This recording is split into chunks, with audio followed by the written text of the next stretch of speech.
Shalom, selamat sore Bapak Ibu semua yang ada di seluruh Indonesia.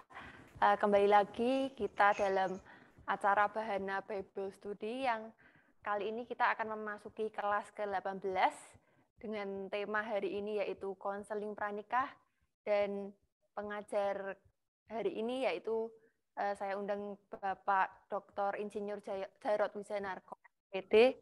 Selamat sore Bapak Jarod. Ya, selamat sore. Ya, sebelum memasuki acara inti hari ini, alangkah baiknya kita berdoa terlebih dahulu. Mari kita siapkan hati kita untuk berdoa. Selamat sore Tuhan Yesus, terima kasih Engkau telah mengumpulkan kami dalam wadah virtual ini ya Tuhan. Kiranya Engkau berkati acara ini dari awal, pertengahan, hingga akhir ya Tuhan. Dan kami juga berdoa untuk pembicara kami hari ini, Bapak Jarod Wijanarko, yang Engkau berikan hikmat, marifat untuk membawakan materi hari ini. Berkati juga semua peserta yang mengikuti acara ini ya Tuhan, kiranya Engkau berikan kesehatan. Terima kasih ya Tuhan, haleluya, amin. Baik, sebelum memasuki pemaparan materi, sebelumnya saya akan membacakan profil dari Bapak Dr. Insinyur Jarod Wijanarko, MPD. Bapak Dr. Insinyur Jarod Wijanarko lahir tanggal 12 September 1963 di Karangpandan, Solo. Beliau adalah pengusaha dan pemilik dua perusahaan besar, PT Ivaria Gemilang dan PT Happy Holy Kids atau HHK. Dari Google, playgroup-nya masih 30 cabang. Ya, Pak Jarod dan istri, Ibu Esther Setiawati, ini juga melayani bersama dalam pelayanan keluarga. Buku-buku yang ditulis oleh Bapak Jarod dan telah diterbitkan oleh penerbit Andi, antara lain yang pertama dengan judul A to Z Happy Marriage, Pernikahan Bahagia Bukan Impian. Kemudian ada juga Kuasa Cinta Agung, nilainya dahsyat dayanya. Dan masih banyak lagi buku-buku mengenai yang ditulis oleh Bapak Jarod yang diterbitkan oleh penerbit Andi. Kemudian untuk selanjutnya saya langsung menyerahkan waktu untuk Bapak Jarod untuk menyampaikan materi tentang konseling pranikah hari ini. Oke, terima kasih ya untuk Bahana yang memberi kesempatan kita belajar. Saya lebih banyak nanti menyampaikannya adalah dalam konseling pranikah itu menyampaikan pelajaran atau konsep-konsep pernikahan. Jadi yang sudah menikah pun juga bisa ikut belajar ya. bukan ke teknik konselingnya. Misalnya gimana cara bertanya kepada calon pasangan supaya dia mau ngaku masih bujangan, perawan atau sudah pernah melakukan, ya bukan hal teknik mengkonselingi, ya, tapi memberikan pelajaran bimbingan pranikah. Tapi nanti kalau misalnya dalam tanya jawab mau bertanya hal teknis soal konseling, ya boleh saja, ya. Oke, saya akan menyampaikan mengenai prinsip-prinsip pernikahan yang perlu diketahui orang sebelum menikah, ya. Nanti ada waktu buat tanya jawab, jadi materinya file PDF juga saya bisa bagikan, nanti bisa minta ke Bahana, ya. Tapi selebihnya saya akan sampaikan dengan cepat supaya ada waktu lebih untuk tanya jawab, ya. Nah, menikah itu adalah pria dan wanita, dan bagi saya adalah menjadi perwakilan kerajaan sorga di bumi ini. Atau sering saya menyebutnya sebagai sorga kecil di bumi, itulah keluarga yang terjalin lewat pernikahan. Ya. Nah, ini juga termasuk buku yang diterbitkan oleh Andi Offset yang berjudul Pemulihan Pria Sejati dan Wanita Bijak. Cuma saya nggak tahu masih ada stoknya apa tidak, ya. Yang pasti kita mengawali dengan pembuatan manusia, yang Alkitab berkata manusia itu diciptakan dengan sebuah tujuan, ya, diantaranya supaya mereka berkuasa atas. Berkuasa atas apa? Ya ini kalau dibahas, ya bisa dipersingkatnya sebagai sumber-sumber daya, sumber ekonomi, sumber penghidupan yang ada di bumi ini. Nah, yang menarik, yang diberikan kuasa itu bukan Adam atau Hawa, tapi Adam dan Hawa. Karena setelah mereka diciptakan, lalu diberkati atau pernikahan, baru diberikan kuasa supaya mereka berkuasa. Nah, itu diawali atau dilanjutkan, ya tadi tujuannya adalah untuk mereka berkuasa, lalu Tuhan melaksanakan rencana ini. Ya, ini kan marilah kita menjadikan. Jadi rencananya membuat manusia itu supaya mereka berkuasa atas, lalu dieksekusi, dilakukan. Tuhan menciptakan mereka, lalu memerintahkan kepada mereka untuk beranak cucu, ya. Jadi intinya adalah manusia diciptakan itu konsepnya keluarga, di mana pria dan wanita diberkati dan diberikan otoritas atas berkat. Nah, mungkin saya berikan cerita bagaimana otoritas atas berkat itu terjadi, ya, dalam kehidupan kami. Saya lahir di keluarga yang sederhana. Ini orang tua saya, ayah saya, ya, dindingnya bambu, lantainya tanah, ya. Juga seorang pelukis, walaupun di kampung dan tidak sempat, bahkan ayah saya sempat melarang saya jadi pelukis, gitu ya. Dia bilang, ora iso urip. Buat hobi aja, ora iso urip, gitu ya. Lalu singkat cerita, saya bangkrut 2019, jadi IVA itu sudah nggak ada, ya. Tadi yang disebutkan biografi itu sudah tidak berlaku 2019 karena IVA-nya bangkrut, ya. Tapi sekolahnya Happy Holy Kid kita ada 66 cabang. Waktu IVA-nya tutup, saya ngelukis, gitu ya, dan ternyata bisa hidup sampai sekarang. Bahkan tiap bulan bisa laku 4-5 lukisan.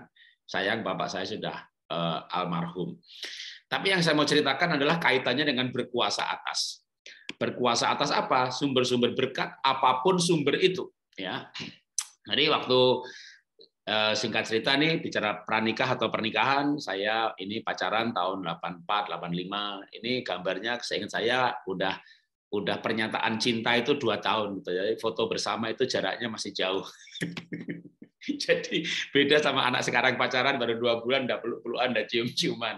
Jadi kami menikah kudus, perjaka dan perawan setelah pacaran sekitar 6 tahun dengan grafik kemesraan yang sangat landai, dalam arti nggak ujuk-ujuk mesra, gitu ya. Nah ini sebenarnya penting untuk sebuah track record. Saya menikah 32 tahun, pernah bertengkar soal prioritas, pernah bertengkar soal uang, tapi nggak pernah bertengkar soal cemburu. Kenapa? Selama berpacaran menjaga kekudusan. Ini penting untuk disampaikan, ya. Kadang-kadang kalau sudah konseling pranikah udah terlanjur, gitu ya. Harusnya dalam persiapan ketika mereka mulai pacaran, ya. Singkat cerita, menikah sederhana tahun 90, dan betul-betul sangat sederhana karena memang orang tua saya kan sangat sederhana, gitu ya. Tapi karena Alkitab mengajarkan tadi bahwa pernikahan itu dirancang untuk berkuasa atas sumber berkat. Maka begitu menikah ya singkat cerita ya sebenarnya nggak singkat juga ya, sekitar 10 tahun kemudian diberkati dengan usaha dan rumah yang membuat kami bisa menikmati kehidupan ini.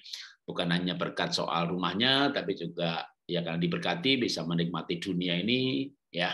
Jadi apa yang saya mau katakan? Ya kembali kepada ayat tadi sebenarnya. Kalau disingkat adalah pernikahan yang dirancang Tuhan itu seperti tinggal di Taman Eden, surga kecil di bumi yang melimpah dengan berkat dan kebahagiaan.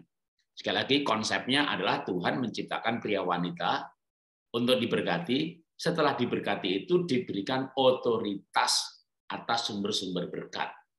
Makanya ketika tadi saya cerita saya tahun 2019 bangkrut, bukan berarti nggak diberkati, ya sumbernya aja ganti gitu ya. Jadi apapun kalau Mazmur berkata, berbagilah orang yang kesukaannya Taurat Tuhan, merenungkan siang dan malam, apa saja yang diperbuatnya berhasil. Ketika Yusuf di penjara, ya dia orang di penjara yang berhasil, yang menjadi kesukaan atau dicintai oleh kepala penjara. Dia di rumah Potifar yang menjadi budak, tapi dia kepalanya para budak. Dia di istananya Firaun, yang menjadi tangan kanan Firaun. Itu artinya orang yang diberkati dan punya otoritas atas sumber-sumber berkat. Nah, itu adanya di dalam pernikahan. Ya, pernikahan yang tentunya benar sesuai dengan kehendak Tuhan. Saya kenapa tekankan soal otoritas atas sumber berkat ini di dalam pernikahan yang benar? Karena ada yang bilang begini, Pak, apakah saya itu salah menikah ya? Sejak saya menikah kok usaha saya sepi, jangan-jangan istri saya ini dari setan. Sejak nikah kok saya malah sial melulu. Mana ada dari setan? Sudah Tuhan izinkan terjadi ya sudah berarti gitu kan. Tapi kok saya nggak diberkati. Nah, oke, mungkin saya lanjutkan dulu pelajarannya, nanti saya ceritakan ya. Supaya nanti kalau sudah menikah gitu ya. Kalau sudah menikah, oke, saya cerita dulu aja. Kalau sudah menikah sampai ada masalah, ingat pelajaran ini ya. Sudah menikah, lalu usahanya sepi, bangkrut, lalu aduh jangan-jangan istri saya dari setan nih. Sejak menikah kok berkat saya kayak tertutup gitu. Saya sering bertanya kepada mereka ya yang mengeluh bahwa kayaknya saya salah menikah. Saya tanyanya begini, Hawa itu dari setan atau dari Tuhan? Ya dari Tuhan, kan Tuhan bikin Hawa dari tulang rusuk Adam, lalu Tuhan sendiri mengantar Hawa kepada Adam. Nah, Hawa itu jodoh dari Tuhan. Lalu Adam dengan Hawa. Gara-gara Hawa itu, Tuhan berfirman juga kepada Adam. Engkau akan berpeluh, berkeringat, susah cari makan, sampai kembali menjadi debu. Dengan kata lain, susah cari makan sampai mati. Itu gara-gara Hawa itu. Jodoh yang dari Tuhan itu bisa bikin susah cari makan sampai mati loh. Bukan berarti jodohnya salah. Kapan Adam itu mulai susah cari makan? Waktu mereka berdua berbuat dosa. Jadi ketika ada masalah dalam berkat, maka bukan berarti salah menikah, tapi salah menjalani kehidupan. Maka yang diselesaikan dosanya, yang diselesaikan bukan pasangannya. Diselesaikan itu apa? Dibunuh maksudnya, diselesaikan, mau diganti ya. Jadi bukan salah menikah, tapi salah menjalani kehidupan. Ketika kehidupannya dibetulkan, ya suami istri saling mencintai, hidup kudus, maka diberkati. Seperti tadi saya cerita, kami merantau ke Jakarta, tinggal di pinggir kuburan, saya orang miskin, istri saya bukan miskin sebenarnya, tapi tak aja hidup sederhana. Lalu kami diberkati, menggenapi konsep pernikahan yang diajarkan firman Tuhan. Oke. Apalagi konsep pernikahan yang diajarkan firman Tuhan. Kejadian 2:18, manusia itu tidak baik sendiri saja, aku akan jadikan penolong yang sepadan. Oke, ada kata sepadan di sini. Saya lanjutkan lagi ayat yang lain ya, sepadan itu sebentar, sepadan itu artinya apa sih? Kalau saya berikan istilah itu sepadan itu sebanyak mungkin persamaannya. Tapi yang pasti harus satu roh, tapi satu roh itu seiman ya. Kalau sepadan itu sebanyak mungkin persamaannya. Nah, yang belum menikah cari yang sepadan, sebanyak mungkin persamaannya. Bukan cari yang sama ya. Sebanyak mungkin persamaannya. Kalau yang sama kan beda ya. Yang sama ya laki sama laki, perempuan sama perempuan. Sebanyak mungkin persamaannya. Suka pelayanan, iya. Suka nonton, iya. Suka jalan-jalan, iya. Suka makan, enggak. Oh, kita beda sedikit. Ya. Suka apa lagi? Wah, kalau pokoknya makin lama, makin banyak persamaannya, makin sepadan. Lalu kita kenal-kenal sahabat yang lain. Wah, ini lebih banyak lagi ya persamaannya gitu ya. Cari sebanyak mungkin persamaannya. Itu namanya sepadan. Dan biasanya kalau waktu pacaran itu, wah ini sepadan banget nih, banyak banget nih persamaannya gitu ya. Segera menikah ya. Begitu menikah nanti pasti akan bertanya, kok perbedaan kami banyak sekali? Kok perbedaan kami banyak sekali ya? Ya, nanti dibahas di sesi yang lain mengenai mengatasi perbedaan ya. Udah cari yang sebanyak mungkin persamaannya aja, nanti waktu menikah itu akan menjumpai banyak perbedaan. Gimana berawal dari yang persamaannya sedikit gitu ya. Atau nanti waktu di sesi tanya jawab, boleh kalau mau bertanya silahkan ya. Pak, gimana Pak kalau kita menikah dan perbedaannya banyak sekali gitu ya. Itu masalah setelah menikah. Tapi waktu belum menikah ya, maka harus sebanyak mungkin persamaannya. Itu namanya sepadan. Oke, kita lanjutkan lagi. Nah, kalau sudah menikah ya, sebelum menikah cari yang sebanyak mungkin persamaannya. Nanti yang sudah menikah begitu mulai merasakan kok bedanya banyak sekali, maka sepadan itu dibangun. Jadi sebelum menikah dicari sebanyak mungkin persamaannya. Sudah menikah, bangunlah terus supaya semakin sepadan. Gimana caranya? Sering bersama-sama, carilah hal-hal yang bisa dilakukan bersama-sama. Ya, misalnya saya olahraganya sepeda, istri olahraganya berenang, ya nggak bisa bersama-sama, masuk sepedanya dimasukin kolam renang, ya kan? Tapi misalnya, yuk kita jalan kaki bareng, nah pasti ada di antara banyak olahraga itu yang bisa dilakukan bersama-sama.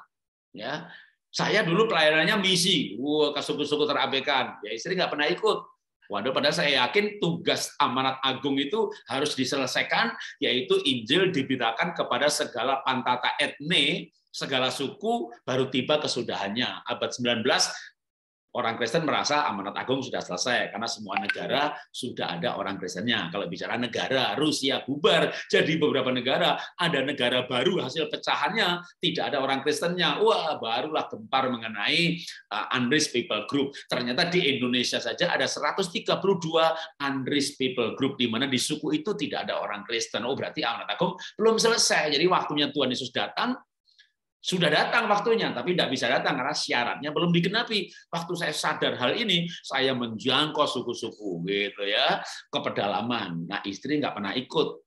Lah, saya sempat berpikir, apa saya salah menikah ya? Ternyata saya salah pelayanan ya. Untuk menjangkau suku-suku terabaikan, saya tak lakukan lewat orang yang saya utus. Saya mengutus. Waktu itu saya kerjasama dengan ST Setia, ya Pak Matis Mangintang. Saya beasiswa itu anak-anak mahasiswa kuliah, tak utus ke suku-suku. Lalu saya mulai bergumul, pelayanan apa yang Tuhan sediakan bagi saya dan istri saya.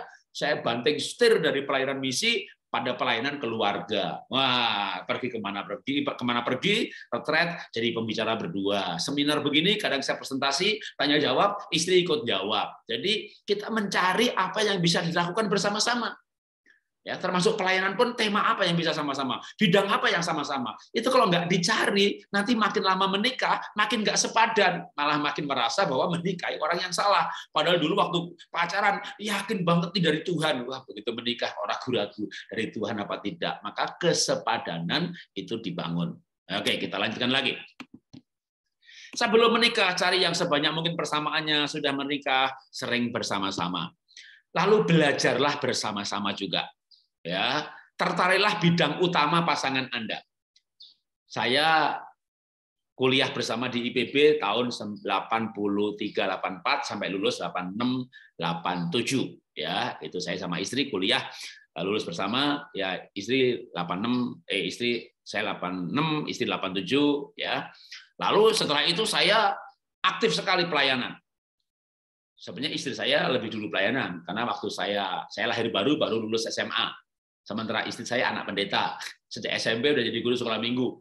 Tapi sejak saya lahir baru, saya aktif melayani, sejak menikah makin aktif lagi, sampai saya berpikir bisa-bisa ini awalnya sepadan, lama-lama nggak sepadan. Akhirnya saya berpikir ngajak istri kuliah bareng-bareng teologi hingga menjadi doktor. Ya, tadi waktu dibacakan Pak Dokter Jarot, salah, bukan dokter. Dokter itu kesehatan ya. Saya doktor ya, dokternya teologi. Walaupun sekarang mengajarkan olah nafas, kesehatan dan lain-lain. Nah, jadi saya sama istri kuliah di IPB Fakultas Teknologi Pangan bareng-bareng Karena buka sekolah Hippolytus, akhirnya kuliah pendidikan sampai magister. Bareng-bareng lagi. Kuliah teologi bareng-bareng lagi. Kenapa? Supaya makin lama makin sepadan. Karena banyak orang setelah menikah, maka lama-lama tidak sepadan lagi. Ya, oke. Ini siapa yang share screen? Ya, oke. Saya ini aja biar bisa menghentikan yang lain ya. Oke. Si Albert tadi mungkin nggak sengaja ya share screen. Oke. Jadi gimana supaya kita makin sepadan? Belajarlah, tidak harus belajar formal seperti kami berdua ya, tapi bisa belajar mengenai kehidupan. Yang paling penting itu belajar apa supaya makin sepadan? Tertariklah, terutama belajar tertariklah dalam bidang utama pasangan Anda. Ya, tertariklah dengan bidang utama pasangan Anda. Contohnya itu begini, ya. Misalnya Anda punya pasangan itu dokter. Ya, gimana kalau Anda mulai baca-baca buku, liatin YouTube mengenai kesehatan. Pasangan Anda itu bidang utamanya pelayanan. Sedangkan usaha itu hanya sambilan. Ya, Anda harus mulai belajar pelayanan. Pasangan Anda itu utamanya accounting. Ya, Anda harus ngerti-ngerti dikit-dikit. Kenapa? Supaya Anda bisa ngobrol sama pasangan. Karena kesepadanan, keintiman, relasi dibangun kalau banyak berbicara bersama-sama. Nah, banyak orang setelah menikah nggak bisa ngomong, nggak nyambung. Akhirnya suami ngomong sama nyambung sama sekretarisnya, istri ngomong sama sopirnya. Waduh, lalu akhirnya kacau keluarganya. Maka tertariklah pada bidang utama. Kita tidak harus tertarik dengan seluruh bidang pasangan. Apalagi kalau pasangannya multi talent kayak saya. Melukis juga, animator juga, olah nafas juga, khotbah juga, nulis buku juga. Loh, istri saya harus belajar banyak banget gitu ya. Tapi paling tidak misalnya pelayanan bidang keluarga, dia ikut belajar juga, kita bisa bersama-sama dalam bidang itu. Yang lain ya saya bisa pergi sendiri, melayani sendiri, kerja sendiri, dagang sendiri, tapi ada bidang yang bersama-sama. Itu akan memperkuat relasi di dalam pernikahan, membangun kesepadanan. Jadi sebelum menikah cari yang sebanyak mungkin persamaannya. Setelah menikah harus mengembangkan kesepadanan. Ya, saya kasih kesaksian bagaimana kami berawal ya dengan sangat berbeda. Saya Jawa, istri Tionghoa, saya sangguin dia plekmatik, saya DISC-nya, saya intim dia stabil, pakai MBTI, saya ENFP, dia ISTJ, saya Jawanya Jawa banget, kemana-mana pakai batik, ke gunung pakai batik, ke Eropa pakai batik. Tapi lama-lama kami menjadi semakin serasi ya. Kalau dia pakai jaket kulit ya aku pakai jaket kulit juga. Dia batik ya saya batik juga. Dia pakai ngejin ya saya pokoknya biru-biru dikit juga gitu ya. Belajar untuk serasi. Ya, karena memang namanya walaupun saya Jawa dan Tionghoa ya. Ya, tapi makin lama makin mirip loh. Orang yang saling mencintai itu makin lama makin serupa, makin lucu juga. Ya kalau saya memang dari dulu lucu gitu ya, tapi istri saya makin lama makin lucu. Jadi ketika istri saya bawa firman Tuhan, lalu Pak Jarod, istri Bapak lucu juga ya? Ya iyalah istri saya. Kan kita ketawa-ketawa terus bareng-bareng, kecuali yang satunya ketawa sendirian, nggak pernah ngajak pasangan. Jadi harusnya orang yang saling mencintai itu akan menjadi makin serupa. Caranya adalah tadi sering bersama-sama. Kalau enggak makin asing nanti ya. Belajarlah untuk menjadi serasi. Pasangan seiman dan sepadan bukan tanpa masalah, tapi ada dasar yang sama untuk menyelesaikan masalah kalau fondasinya adalah seiman. Nah, di sini yang saya tekankan mengenai seiman. Atas dasar iman yang sama, baru kesepadanan dibangun. Maka masalah apapun yang ada akan punya dasar yang kuat untuk menyelesaikan masalah. Oke, kita lanjutkan lagi. Alkitab berkata pria wanita suami istri itu sepadan. Kalau Petrus menggunakan teman pewaris. Makanya ayat ini bagus banget menurut saya. Kebanyakan ayat itu kan istri hormati suami, taat suami, tunduk suami, banyak sekali. Tapi ayat ini juga mengajarkan supaya suami itu menghormati istri. Jarang ya, tapi ada ya menghormati istri. Kenapa? Karena istri itu teman pewaris. Jadi kitab Kejadian menggunakan kata sepadan, kitab Petrus menggunakan kata teman pewaris, kalau Maleakhi menggunakan teman sekutu dan istri seperjanjian. Jadi kitab Maleakhi itu lengkapnya begini. Sebentar ya. Ada spotlight. Oke. Saya matikan. Oke, ya. Nah, kalau kitab Maleakhi itu begini, Maleakhi pasal 1 itu bangsa Israel nggak diberkati. Pasal 2 itu teguran atas pernikahan. Maleakhi pasal 3 kan soal persembahan, perpuluhan, dan sebagainya. Pasal 4 itu pemulihan orang tua anak. Nah, di Maleakhi pasal 2 itu kan bangsa Israel bertanya, kenapa kami nggak diberkati? Lalu Maleakhi atas perintah Tuhan berfirman, bernubuat, mengajar bangsa Yahudi bahwa kamu tuh nggak diberkati karena engkau tidak setia dengan istri masa muda. Ya, perhatikan baik-baik, ada kata masa ya. Tidak setia dengan istri masa muda. Bukan begini, kamu nggak diberkati sebab kamu tidak setia dengan istri muda. Bukan. Dengan istri masa muda. Kenapa? Karena dialah teman sekutu, istri seperjanjian. Jadi menggunakan istilah yang bagus banget, teman sekutu dan istri seperjanjian. Ya, teman sekutu, istri seperjanjian. Jadi ada istilah sepadan, teman pewaris, teman sekutu, teman seperjanjian. Ini kalau saya gabung jadi satu, pengertiannya begini. Sepadan itu selevel. Tadi kan pertama sepadan itu sebanyak mungkin persamaannya. Jadi yang kedua, pengertian sepadan adalah satu level. Satu level itu maksudnya begini. Misalnya saya di perusahaan yang sudah tutup namanya IVA ya, tapi juga ada perusahaan kedua PT Happy Holy Kid, bukan sekolah tapi PT Happy Holy Kid. Dua perusahaan ini saya punya kongsi sama, yaitu Pak Tanu Sutomo dengan saya. Waktu kami bangun perusahaan ini pada awalnya kami punya saham masing-masing 50%. Ya, nah yang PT Holy Kid sampai sekarang ya sahamnya sama 50%. Kami kongsian itu sejak tahun 92. Jadi kami sudah kongsian 30 tahun. Kok awet sekali, Pak? Nggak pecah-pecah, nggak bubar-bubar, nggak ganti kongsi. Karena awet, karena kami saling menghormati. Kenapa saling menghormati? Karena sahamnya sama. Jadi di perusahaan yang A, di IVA, saya komisaris. Di perusahaan Happy Holy Kid, Pak Tomo, kongsi saya, dia komisaris. Di Happy Holy Kid, saya direktur. Di IVA, Pak Tomo yang direktur. Jadi beda jabatan ya, komisaris dan direktur. Tapi sahamnya sama 50%. Jadi walaupun direktur itu punya kewajiban, tanggung jawab, tugas, wewenang mengambil keputusan, misalnya di Happy Holy Kid, sebelum saya mengambil keputusan, saya ngajak ngobrol kongsi saya dulu, karena de facto dia pemegang saham 50%.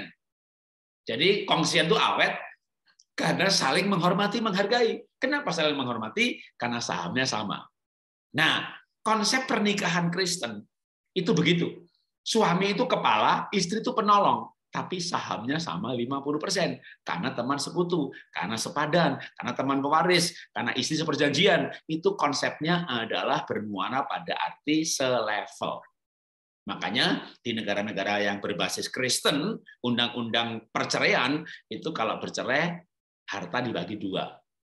Kalau punya anak, anak dapat hak. Tapi kalau bicara tanpa anak dulu, maka harta itu dibagi dua.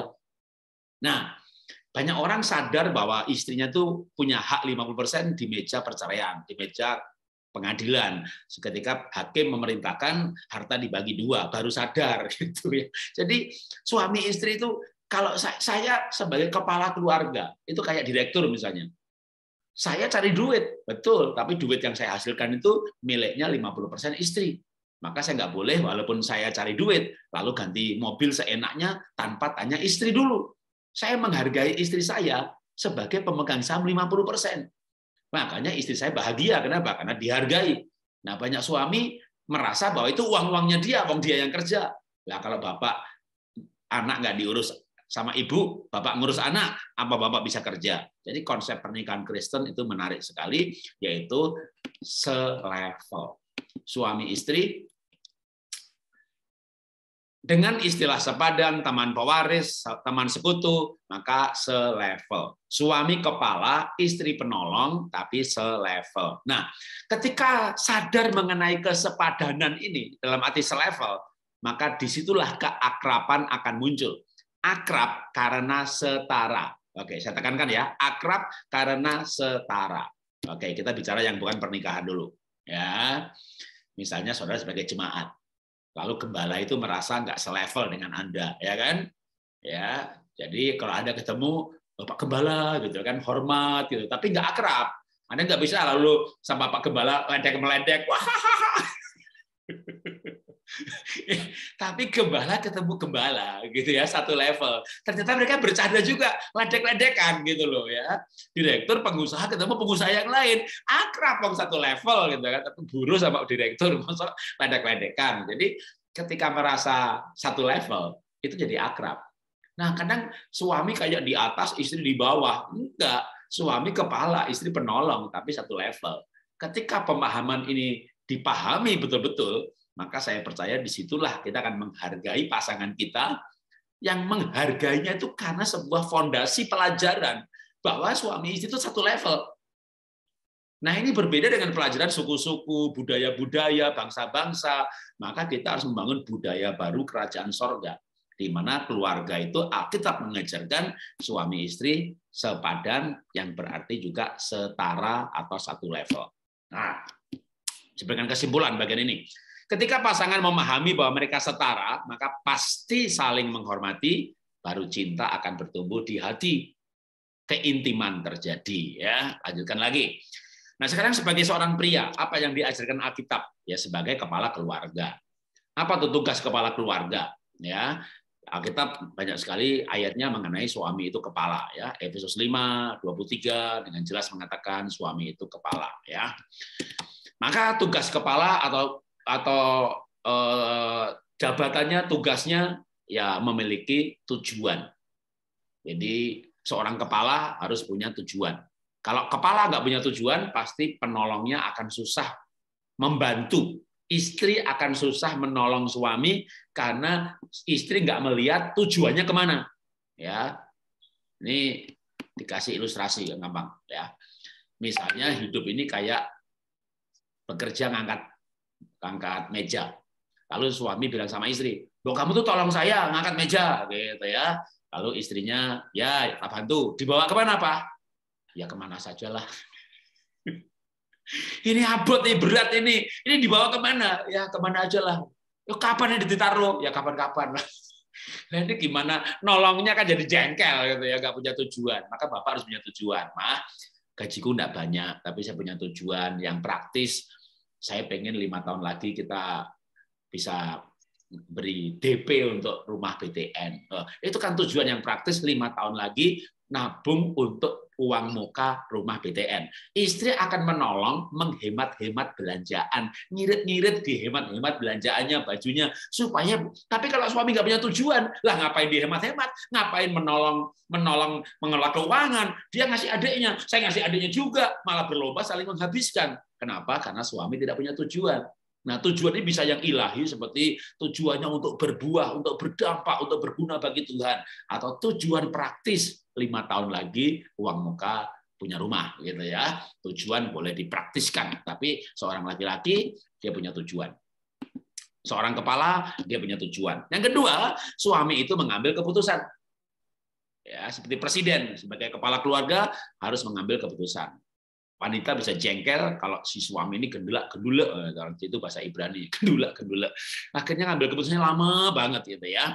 Nah, boleh istri yang pinter tentu memberikan masukan-masukan kepada suami, seperti menteri memberikan masukan kepada presiden. Lalu presiden mengambil keputusan, dan si menteri berkata, "Bapak Presiden telah mengambil keputusan," gitu ya. Walaupun mungkin waktu memberikan masukan kepada presiden itu menterinya yang banyak bicara dan presidennya manggut-manggut saja.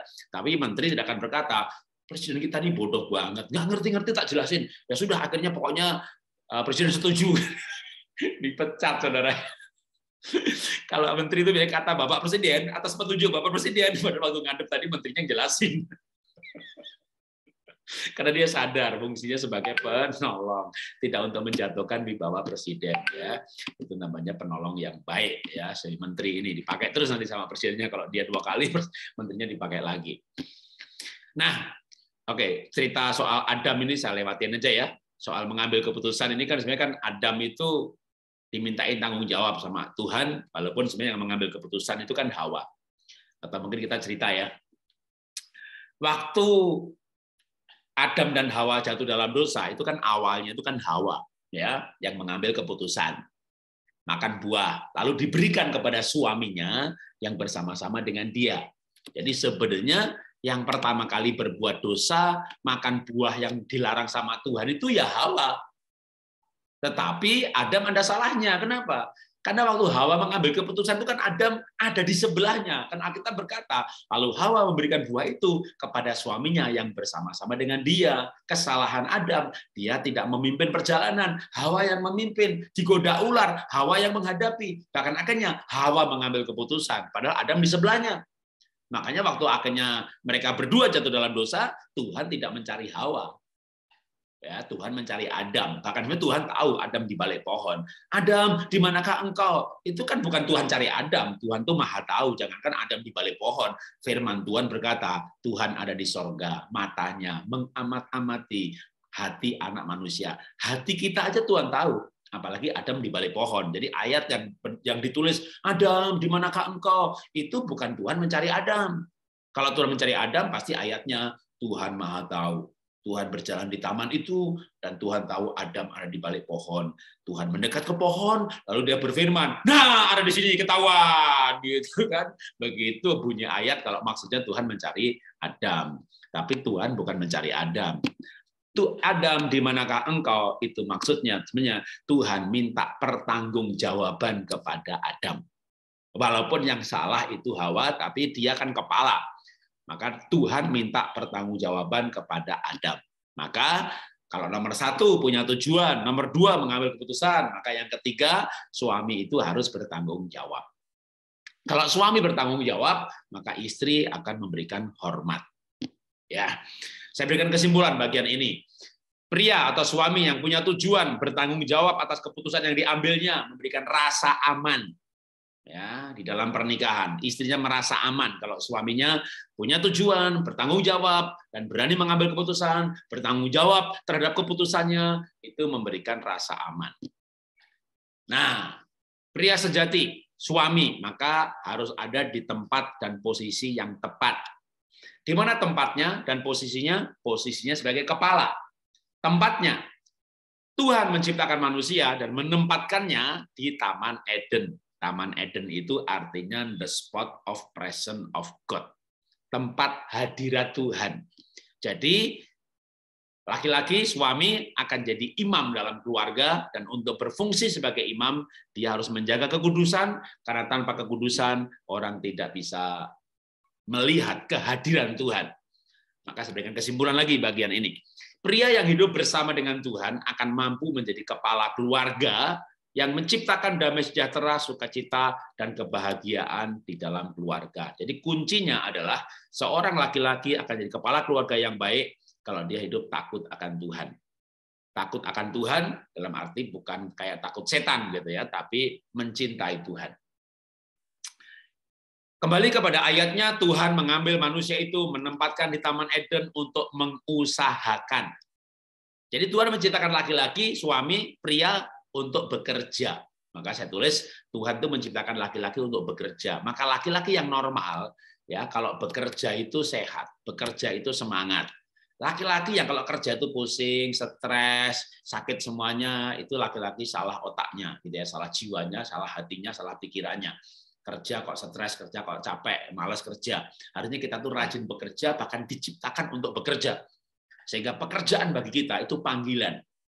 Ya, kerja itu panggilan.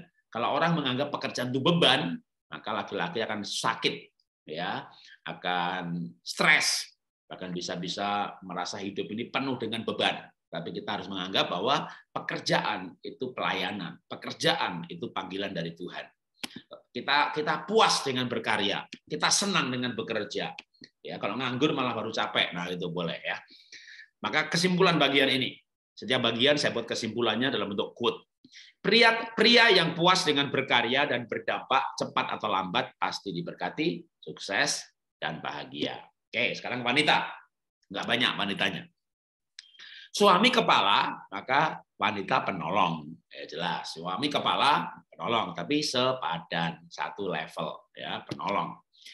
Nah, bicara kepala penolong, maka sebenarnya tidak masalah suami itu bapak rumah tangga.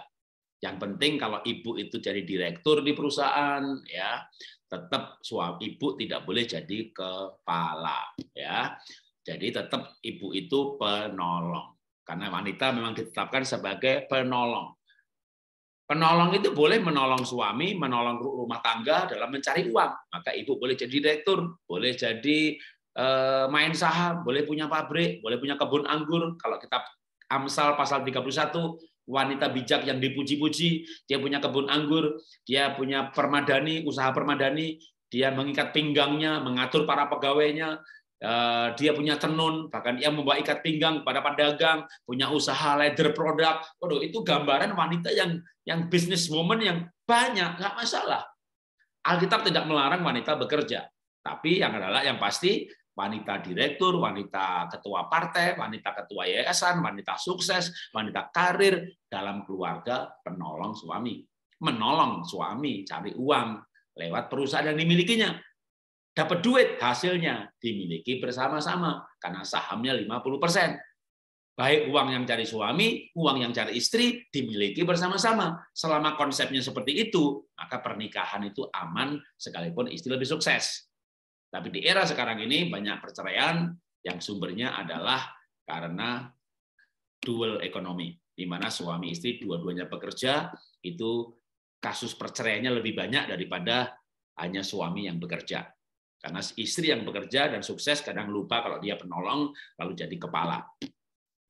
Nah, Tuhan menciptakan sebagai penolong, menarik sekali. Maka Tuhan menciptakan wanita sebagai penolong dengan bahan baku yang lebih kuat, yaitu dari tulang. Ya, sehingga wanita itu sebenarnya lebih kuat daripada pria. Pria dibuat dari tanah yang rapuh, ya, gentong yang gede dari tanah ditendang ya pecah, gitu ya, tulang ditendang ya nggak apa-apa, ya. Jadi penolong itu emang sebenarnya lebih kuat daripada yang ditolong, ya. Maka Tuhan ciptakan wanita itu kuat sekali. Ketika suaminya meninggal, banyak ibu-ibu sanggup menjadi single parent. Tapi ketika kalau bapak istrinya meninggal, nah dia kawin lagi. Kenapa? Karena penolong itu tidak butuh yang ditolong. Kalau bapaknya mati, banyak ibu-ibu malah yang repotnya udah nggak ada lagi, gitu ya. Dia bisa single parent hidup sendiri. Kalau bapak mati, nah kan dia butuh penolong, ya dia cari penolong yang lain. Jadi memang wanita itu sebenarnya hebat sekali ya. Tuhan ciptakan sebagai penolong. Penolong sama yang ditolong kalau menurut saya ya lebih kuat yang menolong. Tapi penolong itu kekuatannya di hatinya. Nah, gimana dengan wanita yang bekerja? Nggak masalah, ya. Atau mau di rumah tangga, ya nggak masalah juga. Jadi wanita rumah tangga itu bukan wanita yang tidak bekerja loh ya. Ya wanita ibu rumah tangga itu ya pekerjaannya ibu rumah tangga. Kalau yang wanita di kantor, kerjanya di kantor. Dua-duanya bekerja loh. Ya. Pak Jarod, istri saya itu nggak kerja, Pak. Oh ya? Iya. Terus ngapain? Ya di rumah. Oh, di rumah ngapain? Ya dia sih pagi-pagi biasanya jam 5 udah bangun, nyiapin makanan buat anak-anak, terus nyiapin makanan buat saya, gitu. Terus nanti kalau saya udah berangkat, dia nganter anak ke sekolah, pulang nganter anak sekolah, dia ke pasar, dia belanja, habis itu dia masak, sambil nunggu masakannya direbus, dikukus, kadang dia ngepel, nyapu, lalu masakannya jadi, dia siapin di meja makan, habis itu dia istirahat sebentar, tapi jika dia ngatur untuk pekerjaan rumah tangga yang lain. Setelah itu dia jemput anak-anak, terus habis itu nyiapin makanan sore. Itu kalau diceritain sampai malam, ibunya tuh kerja terus gitu. Lah bapak di kantor kerjanya apa? Oh saya manajer pak. Jadi sampai di kantor ya saya cuma perintah-perintah orang lain, anak buah tak perintahin semuanya. Kalau nganggur ya kadang saya buka-buka WA atau pergi keluar ngajak klien minum kopi, ya kadang nyambung sampai makan siang, terus balik kantor lagi, anak gua dipanggil-panggil lagi, ditanya-tanya, kerjaan nggak bener, tak marah-marahi, tak suruh menyelesaikan, tak hukum, pulang lebih malam gitu, terus pulang gitu, pulang nonton TV sebentar, makan, tak liatin gitu, tak dengerin ceritanya gitu, kayaknya ibu kerjanya lebih banyak deh. Kayaknya ibu kerjanya lebih banyak gitu. Jadi ibu tuh kalau di rumah tangga jangan bilang aku tidak punya kerjaan apa-apa. Cuma ibu rumah tangga. Kayaknya kerjaan ibu lebih banyak daripada bapak. Jadi sebenarnya wanita itu mau kerja di kantor, kerja di rumah ya dua-duanya bekerja.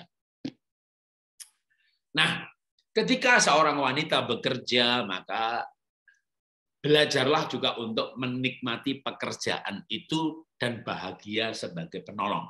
Penolong yang bahagia. Maka saran saya, untuk mencari pekerjaan pun ada baiknya sesuai dengan minat bakatnya supaya menjadi wanita yang bahagia bekerja dan juga bahagia menolong. Ya. Ada buku yang saya tulis yang judulnya Ayah Ibu Baik, tapi buku ini tidak diterbitkan oleh Anti Offset, ya, saya terbitin sendiri. Dalam buku ini saya mengajarkan seorang wanita akan punya kekuatan yang luar biasa kalau dia punya kebaikan. Jadi kekuatan wanita pada hatinya. Kalau hatinya baik, maka dia akan punya kekuatan untuk menolong suaminya, tidak menganggap suaminya itu ngerepotin, tapi menganggap suaminya membutuhkan dia dan dia bahagia dibutuhkan. Itulah wanita yang hatinya baik sebagai penolong. Kalau wanita tidak punya kebaikan hati, menolong capek, melengkapi jengkel, ya, mendorong, akhirnya males. Masa saya harus ngingetin terus gitu ya. Tapi wanita yang punya kebaikan hati, dia akan menolong, melengkapi, menopang, mendorong, dan menyempurnakan pasangannya yang tidak sempurna. Nah, karena itu saya berikan kesimpulan bagian ini. Wanita yang memenuhi hatinya dengan kebaikan, hidupnya akan menyempurnakan suaminya. Dan dia bahagia berperan seperti itu. Ya, Alkitab kembali saya bacakan ayat yang tadi di depan ya, Kejadian 1:26. Tuhan berfirman, mari kita menjadikan manusia menurut rupa dan gambar ya, untuk berkuasa atas sumber-sumber berkat. Nah, maka sebenarnya ada sebuah tujuan yang diciptakan, tujuan kenapa Tuhan menciptakan pria wanita. Dan tujuan itu bisa dibuat yang praktis lalu dibikin tujuan bersama. Diperjuangkan bersama. Ketika suami istri bisa menemukan tujuan hidup yang Tuhan tentukan bagi mereka berdua, makanya suami istri akan menjadi teman hidup dan menjalani kehidupan bersama-sama sampai maut memisahkan. Ya. Manusia diciptakan seperti rupa dan gambarnya. Oke, saya ulangi lagi hal ini ya. Kenapa? Saya mau bawa ke sini. Roma 8:29. Tuhan menciptakan manusia seperti rupa dan gambarnya, tetapi kan ceritanya gambar Tuhan itu rusak karena dosa. Rupa dan gambar, demut dan damah, karakter dan kepandaian. Nah, waktu jatuh dalam dosa, kepandaian itu nggak rusak. Buktinya manusia makin pandai, ateis pun makin pandai, tapi karakter yang rusak. Ya, personality, gambar Tuhan yang rusak. Nah, ketika kita lahir baru, nah maka saya bawa ke kota Roma. Ya, jadi manusia diciptakan rupa dan gambar, tapi rupa dan gambar ini rusak akibat dosa. Nah, ketika orang menikah tapi tidak lahir baru, maka akan banyak masalah. Tapi ketika dua orang lahir baru menikah, maka saya akan pakai ini sebagai penutupan. Ketika dua orang lahir baru menerima Yesus sebagai Tuhan dan Juru Selamat pribadi, maka orang yang lahir baru itu akan memulai perjalanan rohani. Perjalanan spiritual untuk menjadi kembali seperti Adam sebelum jatuh dalam dosa. Adam belum jatuh dalam dosa itu gimana ya? Susah, ayatnya nggak banyak. Maka dimunculkan istilah Adam kedua atau firman yang menjadi manusia. Dan waktu firman menjadi manusia, namanya Yesus Kristus, dan dia berkata, aku hidup memberikan teladan bagimu. Jadi manusia itu kayak saya ini loh.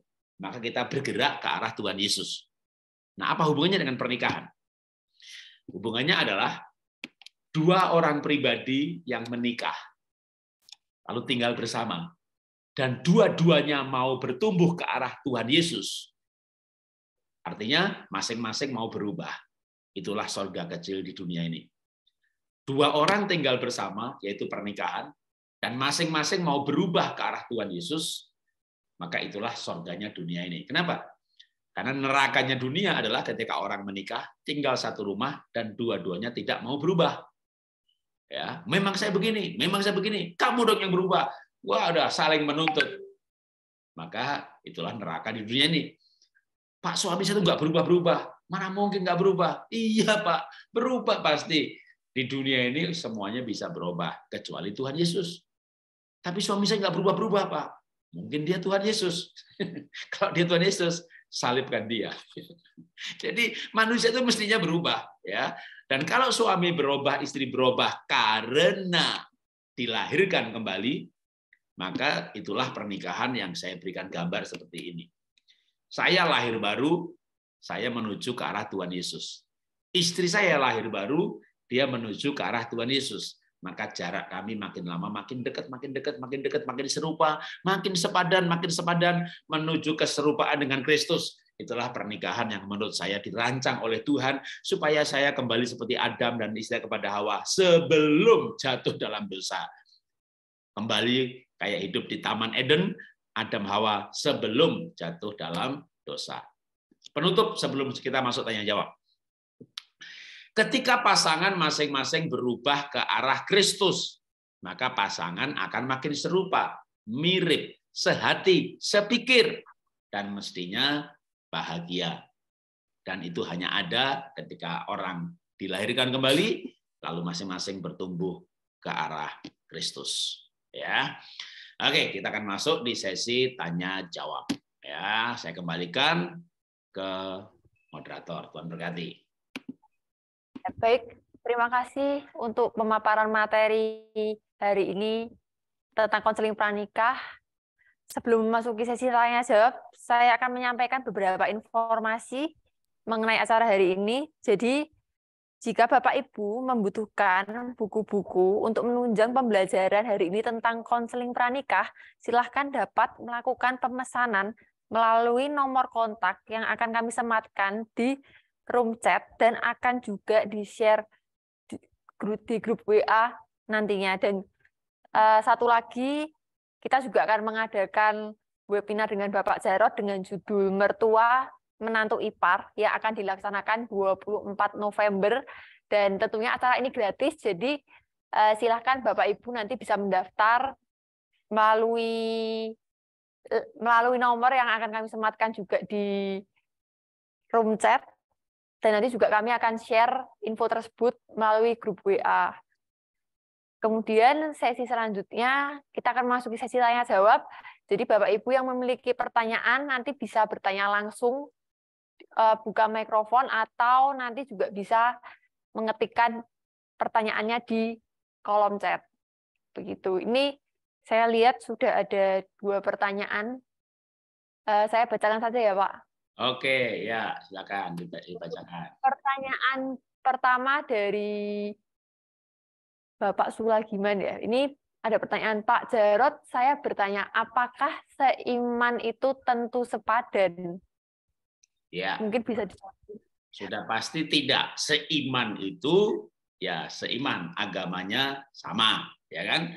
Seiman Kristen sama Kristen gitu. Apakah orang Kristen dengan orang Kristen itu sepadan? Tidak, ya. Kan misalnya bicara cari jodoh ya. Saya misalnya cari pacar ya. Maka di kampus ada 1000 orang yang seiman. Lah, yang sepadan kan cuma beberapa saja. Karena sepadan itu sebanyak mungkin persamaannya. Jadi misalnya saya punya katakanlah orang-orang, saya cari istri ya. Sudah mengerucut lah, jangankan 1000 gitu ya. Saya mulai ada teman yang ini kayaknya oke, ini oke, ini oke, ini oke. Ada 5 dah gitu ya. Yang deket, yang secara pribadi oke.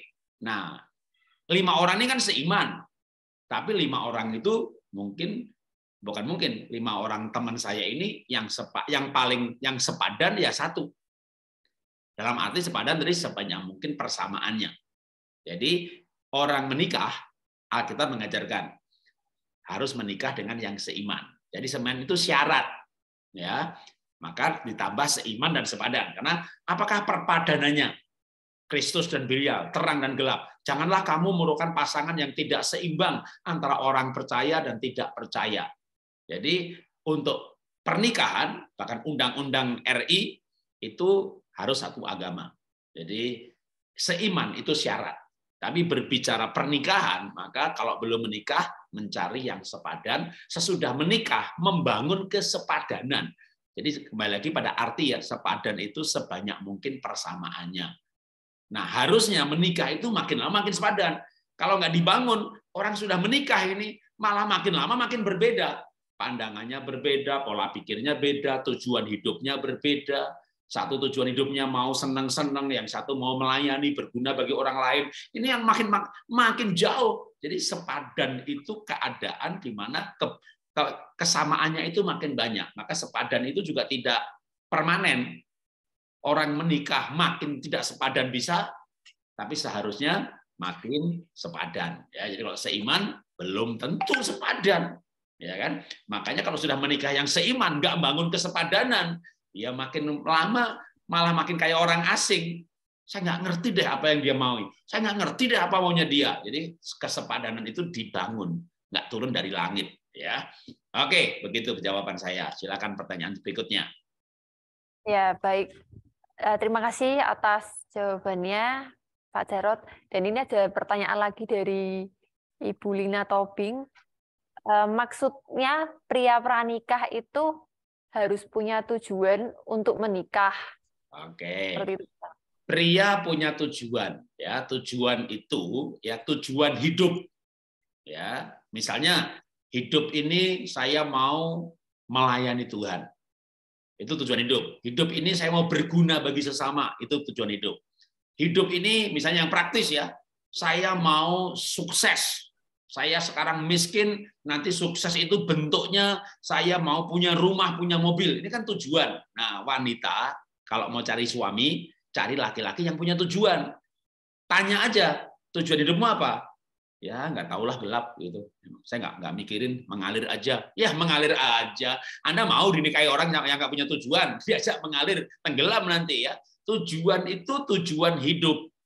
Ya, hidup ini saya mau berguna bagi orang lain. Hidup ini saya mau sukses karena saya dari keluarga miskin dan saya butuh penolong untuk mendampingi saya mencapai kesuksesan. Nah, Anda sebagai wanita lihat laki-laki punya tujuan, kalau begitu aku tolong kamu. Aku mau jadi partnermu, jadi mitramu mencapai tujuan itu. Gitu. Jadi harusnya menikah itu bukan tujuan. Menikah itu bagian dari mencapai tujuan tadi, untuk melayani. Saya butuh partner hidup ya, untuk bersama-sama melayani. Saya punya tujuan hidup begini. Anda sebagai wanita dengerin, nggak tertarik, ini nggak cocok sama saya tujuan hidupnya. Oh, yang ini boleh, yang ini boleh. Gitu. Jadi harusnya wanita mencari suami yang punya tujuan hidup yang cocok. Nah, tentunya kalau bicara cocok ini kan selera juga ya. Tapi mestinya orang-orang yang dalam Tuhan, jadi misalnya Anda seorang wanita belum menikah di dalam Tuhan, ya Anda cari orang yang tujuan hidupnya benar. Ya kan? Wah, dia banyak berbicara mengenai berkenan kepada Tuhan. Dia berbicara kaya, ya dia mau juga, tapi harus yang halal begitu ya. Nah, Anda kan rasa aman dong dinikahi orang seperti itu. Tapi ada orang yang punya tujuan hidupnya begini, sama-sama kaya gitu ya. Terus gimana kamu supaya kaya? Ya kan banyak cara. Ya, segala cara yang penting kan kaya. Wah, ini berarti tujuan hidupnya benar, tujuan hidupnya ada, tapi nilai hidupnya kurang.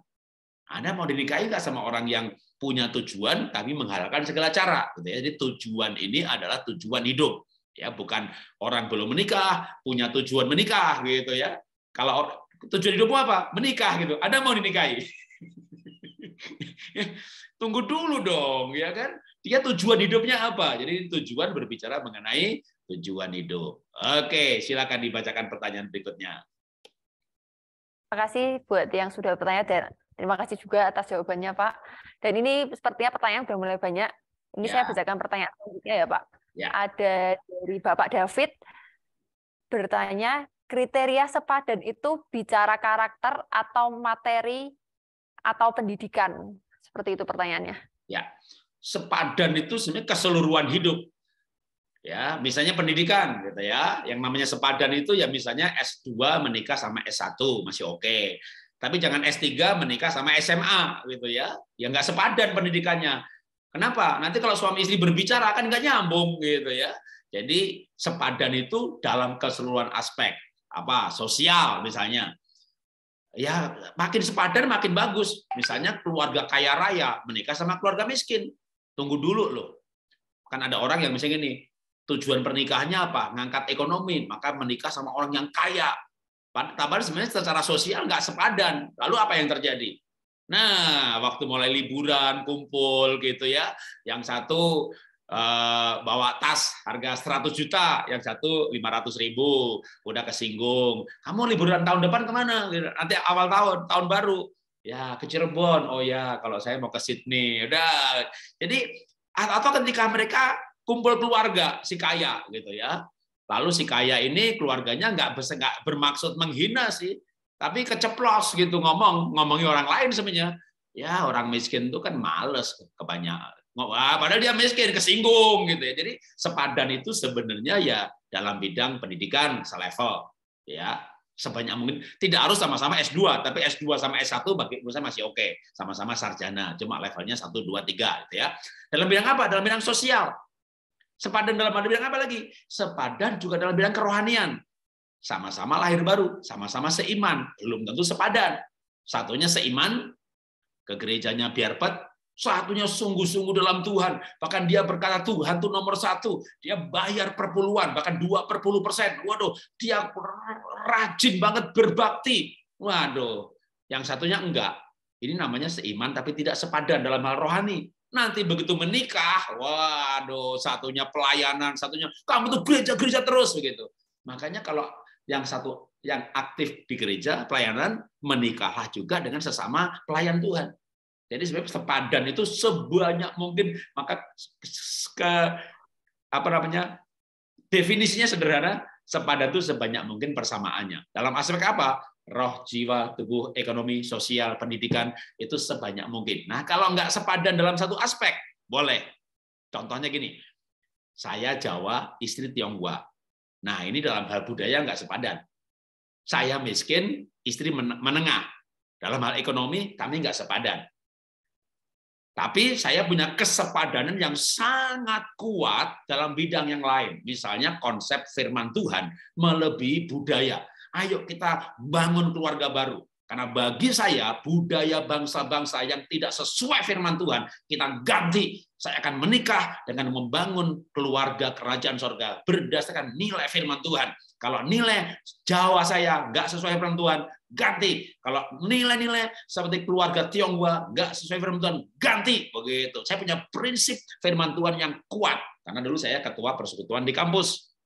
Dan pacar saya, walaupun dia keluarga Tionghoa, dia juga aktif di presenter, aktif di persekutuan. Maka ketika bicara nilai-nilai firman Tuhan, ini kami samanya kuat banget. Bahkan akhirnya kami sama-sama kuliah teologi dan kita berdua doktor teologi. Maka perbedaan dalam hal suku misalnya nggak masalah. Jadi kalau berani untuk menikah ada yang berbeda dalam satu bidang, harus ada kesamaan yang kuat dalam bidang yang lain. Itu masih bisa disebut dengan sepadan ya, karena ada hal yang kuat dalam bidang itu. Oke, silakan dibacakan lagi pertanyaan berikutnya. Terima kasih atas pertanyaan sebelumnya. Ini ada pertanyaan lagi, saya akan bacakan dari Bapak Aryan ya. Shalom Pak Jarot, pasangan yang sebelumnya berbeda keyakinan dan setelah menikah pihak istri mengikuti iman seperti suaminya. Namun dalam kehidupan sehari-hari, istri tidak menunjukkan kehidupan layaknya orang yang telah hidup baru di dalam Kristus. Bagaimana menurut Bapak? Tuhan memberkati. Ya, bagi yang belum menikah, makanya jangan dengan yang tidak seiman. Kalau yang sudah menikah, ya kan nggak boleh bercerai. Kan kitab Korintus berkata, tidak tahukah bahwa engkau akan memenangkan pasanganmu? Ya, kasusnya sudah menikah, lalu ini sudah lumayan ya, dalam arti istri mau mengikuti iman suaminya. Nah, sekarang tinggal pembinaan. Makanya kalau Efesus pasal 5 itu dikatakan begini, "Hai suami, gitu ya. Engkau harus mengasihi istri seperti Kristus mengasihi jemaat, memandikan dengan firman, menyucikan, menguduskan, merawat, mengasuh." Nah, ini menarik sekali. Di dalam kekristenan, dalam Efesus pasal 5 itu ada tugas suami itu mengasuh istri. Padahal terminologi mengasuh itu biasanya dipakai ibu mengasuh anak. Tapi Alkitab mengajarkan suami itu mengasuh istri. Nah, dalam hal apa suami mengasuh istri? Ketika istri seperti anak kecil, dalam arti tidak sepadan ya. Seperti anak-anak perilakunya kekanak-kanakan, tidak dewasa, baik tidak dewasa rohani, tidak dewasa psikologis, ngambekan, main gadget melulu, bacain WA, kagak kerja, anak nggak bikin PR dibiarin aja, itu dalam hal psikologis. Nah, dalam hal rohani tadi perilakunya tidak menunjukkan sebagai anak Tuhan, maka di sini peran suami adalah mengasuh atau dengan kata lain juga menggembalakan. Karena menikah itu keputusan, maka ada konsekuensi dari keputusan. Sekarang pasangan bisa kebalik, suaminya nggak seiman, ya dimenangkan. Habis dimenangkan, dibimbing sampai datang kepada Tuhan, sehingga nanti dia bertumbuh dalam iman menjadi imam. Sekarang suami yang sudah imam, istrinya tidak dewasa rohani, perilakunya nggak benar, nggak dewasa, Jadi tugas kita, tugas para suami adalah mengasuh. Mengasuh itu merawat seperti mengasuh ibu didik anaknya. Ya, itu kekristenan dalam Efesus pasal 5 ada suami mengasuh, merawat istri. Oke, silakan lagi lanjut. Ya, baik. Terima kasih atas pertanyaan sebelumnya. Ini ada pertanyaan lagi dari Bapak Mario ya. Maaf, sebelumnya ada pertanyaan dari Bapak Pendeta Abram. Bolehkah suami atau istri yang cerai hidup diberkati lagi di gereja bila menikah lagi? Oke, ini temanya sebenarnya di luar konteks, tetapi tadi saya baru saja memberikan ke Bahana ya Bible Study, saya WA buku yang judulnya Perceraian ya. Itu ada 248 dan buku itu saya yakin akan cukup banget menjawab pertanyaan ini. Jadi boleh minta ke Bahana. Bahkan sekarang ini juga ya, detik ini saya akan post di chat buku yang judulnya Perceraian ya, 240 halaman file PDF. Di situ saya jelaskan panjang dan lebar mengenai perceraian, mana yang boleh menikah lagi, mana yang tidak boleh menikah lagi, karena itu ini satu topik tersendiri ya. Nanti silakan Pak Abraham, ini sahabat juga ya, buku saya bisa dibaca, barusan saya post di chat ya, perceraian dan menikah lagi, itu bahas mengenai hal itu sebanyak 248 halaman. Nanti kalau mau diskusi hal ini, kayaknya Bahana boleh kalau bikin pelajaran berikutnya temanya mengenai kawin cerai secara khusus. Lalu bahkan sebelum talk show seperti ini, bukunya ini diblas dulu kepada para pesertanya, jadi nanti mereka tanya jawabnya lebih tajam. Ya, mungkin sekarang saya jawab itu dulu. Ya, ini gratis, tak kasih buku ini 248 halaman. Ya, kalau buku yang lain di Bahana ini dari masih muncul di iklan tuh, ya 297.000 jadi 156. Wah itu diskonnya hampir 50% itu. Ya, berlaku sampai akhir tahun kalau nggak salah ya. Oke, silakan pertanyaan berikutnya lagi dulu. Pertanyaan berikutnya ini dari Bapak Mario. Ya. Pertanyaan Pak, dari penglihatan saya dalam beberapa rumah tangga, kenapa suami yang harus jadi acuan? Kalau terlalu tegas atau keras dibilang galak sama istri, terlalu mengalah dibilang takut sama istri. Menurut Bapak Jarot bagaimana? Ya, acuannya tetap dua ya, suami dan istri. Tadi sepadan, sejajar, selevel. Suaminya di kepala, istri penolong ya. Nah, kadang-kadang kan misalnya kondisi itu tidak ideal. Ada yang bapaknya rohani, ibunya tidak. Ibunya rohani, bapaknya tidak. Maka siapapun yang lebih rohani harus membawa pasangannya pada kedudukan yang Tuhan rancang. Misalnya kalau dibalik, misalnya istri yang sangat rohani, diberkati lagi, kaya, sukses. Ya, dia harus membimbing suaminya, kalau toh nggak sukses dalam hal ekonomi, sukses dalam hal kerohanian, dan menghormati suaminya sebagai kepala, membawa suaminya pada posisi kepala keluarga dan imam dalam keluarga. Sebaliknya juga seorang suami, ya kalau dia sungguh-sungguh dalam Tuhan, takut akan Tuhan, lalu istrinya kayak kanak-kanak, ya dididik itu kadang-kadang harus dikerasin, didisiplin, tapi karena cinta. Ya, jadi sebenarnya bukan acuan, tapi lebih lengkapnya lagi, lebih tepatnya menurut saya, karena suami itu kepala keluarga. Sebagai kepala itu pengaruhnya luar biasa. Kalau bapak bertobat sungguh-sungguh dalam Tuhan, biasanya istri anak itu ikutnya gampang. Tapi kalau istri yang sungguh-sungguh dalam Tuhan, suaminya enggak, aduh banyak air mata di sana, suaminya enggak mau ikut karena emang posisinya bukan sebagai kepala. Jadi sebenarnya ketika seorang suami sebagai kepala dan menjalankan tugas-tugas imamnya, maka dia akan punya wibawa, wewenang, otoritas untuk membawa istri dan anak-anak itu juga ikut takut akan Tuhan. Jadi sebenarnya harusnya bersyukur suami sebagai kepala yang punya posisi kayak misalnya kayak perusahaan gitu ya, kepala atau presiden kalau kepala negara. Kan namanya juga kepala negara.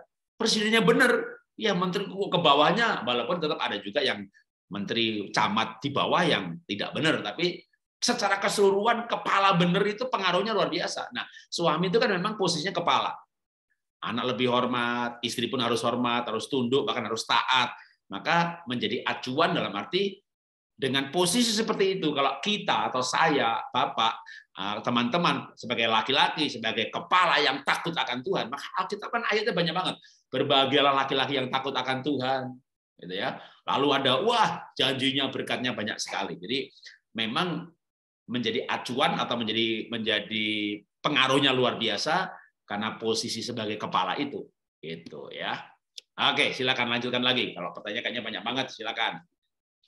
Baik, terima kasih. Ini ada pertanyaan selanjutnya dari Ibu Yemima. Bagaimana mengenai child free, Pak?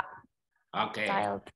Milenial masuk dalam sebuah zaman ya sekarang ini di mana banyak orang tidak mau punya anak. Nah, bagaimana? Tergantung ya. Misalnya, saya tidak mau punya anak karena tak lihat gelandangan banyak sekali, yatim piatu banyak sekali. Saya akan adopsi mereka seperti anak sendiri. Saya akan cintai mereka seperti anak sendiri. Dan kita suami istri sepakat. Wah, saya acung jempol, bagus gitu ya. Ada lagi, saya nggak mau punya anak. Kenapa? Nanti kalau saya hamil, perut saya jadi gembrot. Maaf ya, saya bicara belak-belakan ya. Nanti vagina saya lubangnya jadi gede. Nanti istri suami saya nggak puas. Nanti dia selingkuh bagaimana? Waduh, ini menurut saya alasannya egois banget. Pengen tubuhnya slim, nggak mau hamil, nggak mau melahirkan. Ada lagi begini, saya nggak punya anak. Kenapa? Saya mau berdua menikmati hidup di dunia ini, bisa traveling kemana-mana. Waduh, menurut saya juga egois banget. Nggak mau punya anak karena mau menikmati hidup, ya. Karena bukan karena satu hal yang lain. Jadi hidupnya nggak mau terganggu.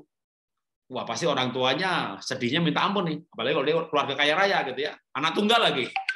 Warisannya mau dibawa kemana gitu ya. Nah, warisan bukan hanya bicara uang ya. Biasanya pelayanan juga kan bisa diwariskan, pelayanan. Atau nilai hidup bisa diwariskan.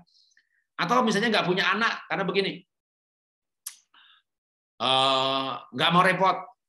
Ya, nggak mau terganggu. Ini menurut saya alasan yang tidak benar ya.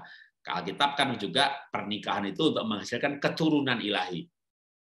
Maleakhi pasal 2 13-14 kan setelah Tuhan menegur mengenai pernikahan supaya suami itu setia dengan istri pada masa mudanya, lalu ayatnya apa sih yang dikehendaki dari kesatuan ini, kesatuan suami istri maksudnya, itu dijawab sendiri oleh Tuhan, keturunan yang ilahi. Ya, berbeda kalau Tuhan nggak kasih anak. Siapa yang nggak dikasih anak sama Tuhan? Pak Timotius Arifin, pendeta Timotius Arifin, Pak Ruyandi Hutasoid, ya, Pak Franky Utana, pendeta Daniel Alexander, ya, banyak banget tuh hamba-hamba Tuhan yang nggak dikasih anak sama Tuhan. Itu lain ceritanya. Ya, saya pernah wawancarai mereka. Ya, dan garis merahnya adalah ya sempat Tuhan, kan saya pelayanan kenapa nggak dikasih? Sampai akhirnya mereka bergumul, apa rencana Tuhan? Nah, kembali lagi soal tujuan. Pak Arifin berkata begini, Tuhan pasti punya tujuan yang luar biasa sampai saya tidak dikasih anak supaya saya fokus pada tujuan itu. Apa tujuan hidup saya?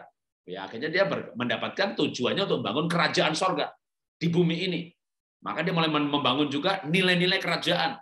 Gerejanya dengan konsep kingdom kan begitu ya. Waduh, bicara panjang lebar mengenai kerajaan. Dan dia ajak istrinya untuk mendampingi dia mencapai tujuan itu, destiny itu. Ya, jadi sekali lagi itu tidak diberi anak. Tapi kalau mengambil keputusan child free, kalau alasannya baik dalam arti mau ambil anak asuh segala macam nggak masalah ya. Atau kayak siapa juga tidak menikah kayak Paulus. Kenapa? Mau melayani Tuhan sungguh-sungguh. Bagus, nggak menikah nggak apa-apa demi Tuhan. Bahkan bukan demi Tuhan ya. Saya berjumpa dengan seorang di Sydney waktu itu. Bu, kenapa nggak nikah? Saya 7 bersaudara. Semua adik-adik saya biayai sampai sarjana. Saya sendiri hanya lulus SMA. Tapi kalau lulus SMA, kerja cuci piring, jadi pembantu segala macam di kota besar kayak Sydney, duitnya banyak. Dia biayai adik-adiknya. Jadi dia tidak kuliah, dia tidak menikah. Demi adik-adiknya. Itu saya bilang, Anda hidupnya mulia sekali. Tidak menikah, tidak sekolah, demi adik-adik. Ya, apalagi punya anak, menikah aja tidak, gitu ya. Nah, pada waktu itu waktu saya ketemu ini udah lebih 40 tuh. Lebih 45 malah. Kalau nanti dia menikah mungkin juga nggak punya anak gitu ya, tapi itu demi melayani orang lain. Nah, itu saya acung jempol gitu. Oke, silakan lanjutkan lagi. Baik.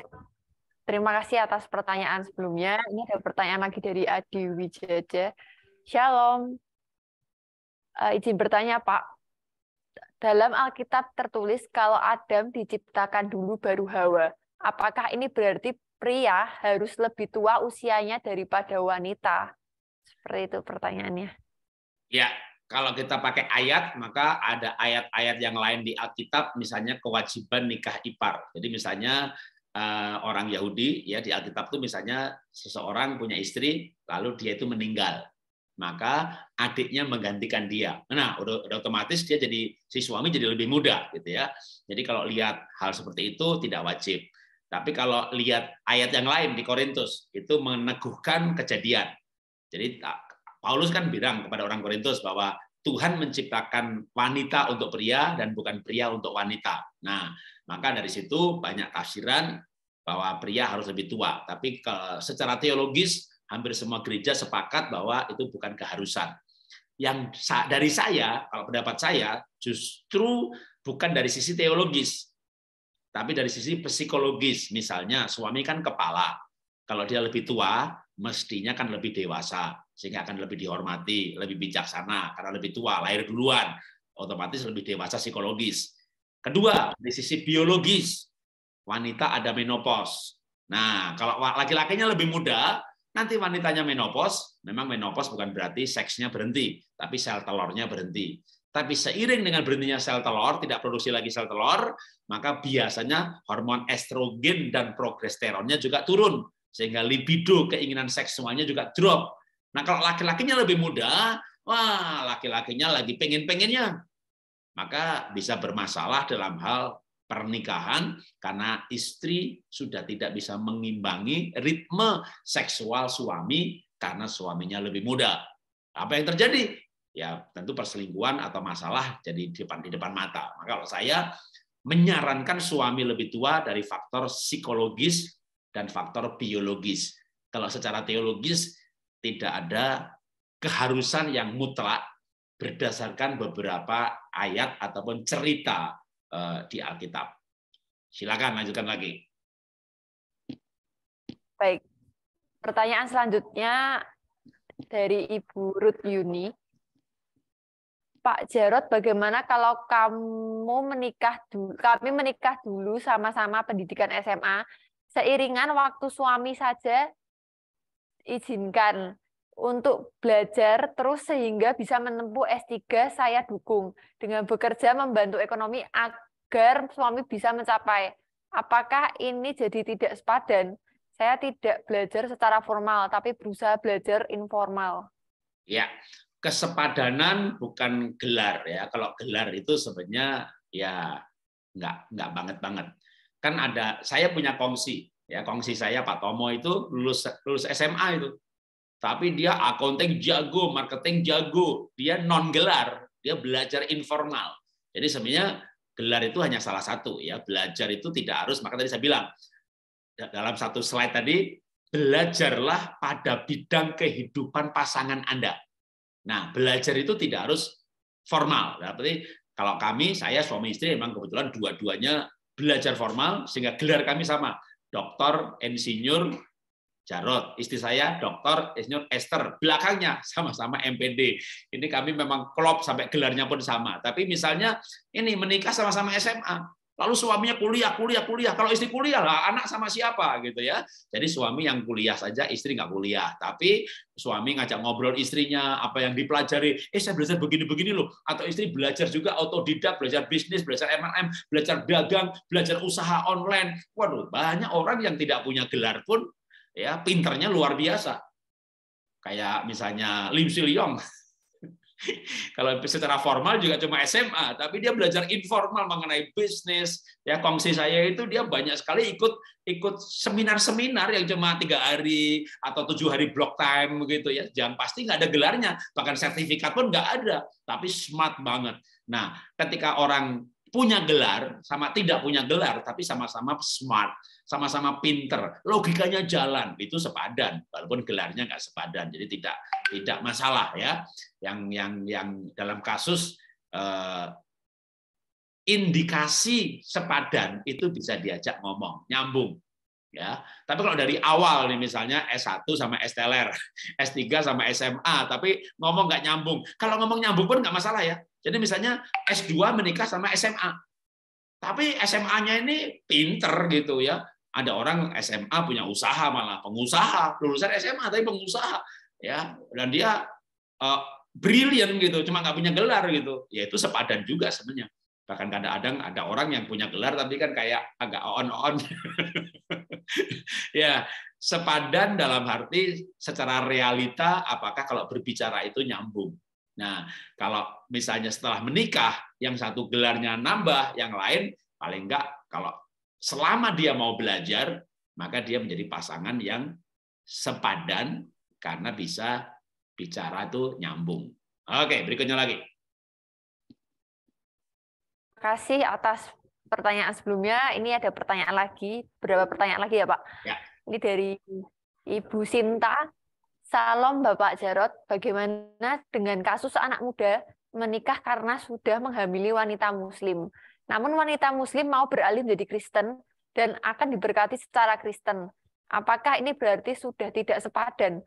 Apa yang harus dilakukan oleh orang tua untuk pasangan muda ini? Terima kasih. Ya, dalam arti ini Kristen dan tidak Kristen, berarti kan tidak seiman.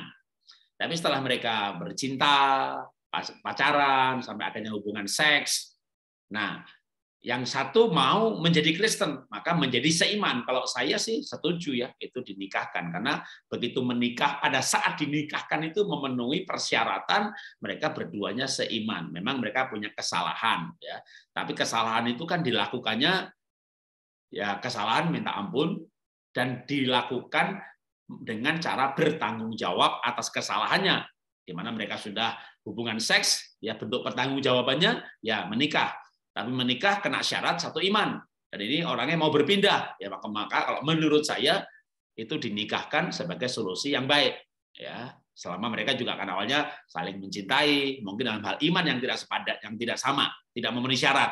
Tapi dalam pendidikan, dalam hal hobi, dalam hal tujuan hidup, mereka sama. Nah, yang penting nih, ketika berangkat dari ketidakseimanan, pasti ada ketidaksepadanan dalam hal nilai-nilai. Karena nilai hidup, ya, nilai hidup itu orang beda agama bisa nilainya sama. Misalnya orang Kristen dengan orang Buddha mengenai nilai hidup cinta kasih, katakanlah. Tapi ada juga pasti nilai yang berbeda. Nah, begitu menikah, maka segera membangun nilai-nilai yang dibangun atas iman. Jadi nilai itu bisa dibangun atas moral, atas etika. Etika itu lintas agama, atas humanisme. Tapi kan kita perlu membangun nilai-nilai yang dasarnya firman Tuhan. Nah, kalau berawal dari yang tidak seiman, ya maka segera begitu menikah satu iman dan membangun nilai-nilai keluarga. Karena bahkan seiman aja kadang nilainya beda. Kalau nggak dibangun nilai-nilai berdasarkan firman Tuhan. Begitu, terima kasih. Terima kasih atas pertanyaan sebelumnya dari Ibu Sinta. Nah, ini ada pertanyaan lagi dari Philbert. Pak Jarot, bolehkah ikut KB? Saya sempat akan jadwal pasang IUD untuk istri dan vasektomi untuk saya. Tapi dari yang kebetulan saya daftar menolak karena alasan agama. Hal itu membuat bimbang juga. Apakah KB itu diperbolehkan? Kalau nggak KB, serasa menjalani pernikahan tidak dengan bijak atau mengukur kemampuan sendiri. Terima kasih. Tuhan berfirman, beranak cuculah dan penuhilah bumi, gitu ya. Ribuan tahun yang lalu berfirman seperti itu, ya. Dan sekarang buminya udah penuh. Kalau nggak dikendalikan, nanti makanan sumber daya nggak cukup. Nah, begini. Kalau toh kita KB, namanya keluarga berencana dalam rangka bertanggung jawab justru, ya. Justru dalam rangka bertanggung jawab. Oke, mungkin saya belok dulu mengenai si Onan. Dalam kitab Kejadian 39 ada kasus mengenai si Onan, di mana si Onan ini menikah dengan istri kakaknya, dan Onan tidak mau punya anak karena nanti anaknya ini bukan anak dirinya, dianggap anak kakaknya. Itu budaya Yahudi memang begitu. Maka akhirnya waktu berhubungan suami istri, karena si Onan sudah menjadi suami dari mantan istri mantan kakaknya udah meninggal, ya, maka Onan menumpahkan maninya. Dan Alkitab mengatakan perbuatan itu jahat di mata Tuhan, lalu Tuhan membunuh Onan, gitu ya. Jadi kasus ini banyak dipakai untuk melakukan keberatan teologis terhadap KB dengan cara menumpahkan mani ataupun pakai kondom, kan intinya sama supaya nggak hamil, itu jahat di mata Tuhan. Nah, karena yang banyak dipakai sebagai dasar tuh cerita itu, gitu ya, maka saya bahas dulu bahwa jahatnya itu karena motivasinya. Ya, Anania Safira itu mati juga dibunuh Tuhan waktu memberikan persembahan 50%. Lah, apa salahnya? Salah motivasinya. Jadi perbuatan memberi persembahan itu bagus, ya. Tapi si Anania Safira mati, kenapa? Motivasinya salah. Nah, perbuatan itu benar dan salah juga bisa dari motivasi. Dan yang jelas si Onan ini dianggap jahat karena dia tidak mau memberikan keturunan kepada hak kakaknya, yang memang budaya Yahudi itu nanti kakaknya ini supaya disambung keturunannya, maka nanti anaknya si Onan akan menjadi anak kakaknya yang sudah mati itu. Ya, dalam urusan soal warisan, menyambung keturunan, kepentingan-kepentingan seperti itu. Onan nggak mau. Nah, itu maka disebut jahat. Nah, sekarang kita KB. Kenapa? Saya punya kemampuan manajerial parenting, kayaknya nggak sanggup deh kalau 10 anak, ya. Lebih baik saya punya 3 anak, saya akan didik dengan baik jadi anak-anak yang hebat. Tujuannya kan mulia malah, ya. Jadi merencanakan atau gini, saya diberkati Pak, duit saya banyak Pak, saya akan KB, berencana. Berapa rencanamu? 12 Pak, kayak suku Israel, gitu. Supaya nanti jadi satu pengusaha, satu pendeta, satu gembala, satu penginjil, satunya lagi perbankan. Wah, 12 orang Pak. Ya silakan, Anda punya rencana 12. Tapi kalau misalnya rencananya cuma 3 saja, nah ini justru dalam rangka tanggung jawab. Jadi segi motivasi benar. Nah, pro dan kontra yang lain bukan motivasi tapi cara. Ya, cara apa yang boleh? Misalnya gini. Yang paling alkitabiah adalah KB sistem kalender.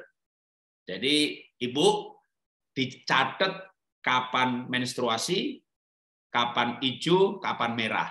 Ya, ketemu catatannya selama beberapa bulan, dibawa ke dokter ahlinya, maka akan ketahuan polanya. Nah, pada hari-hari begini, tanggal-tanggal gini-gini, itu telur belum dilepas, ya aman. Jadi itu paling alkitabiah karena ada unsur penguasaan diri.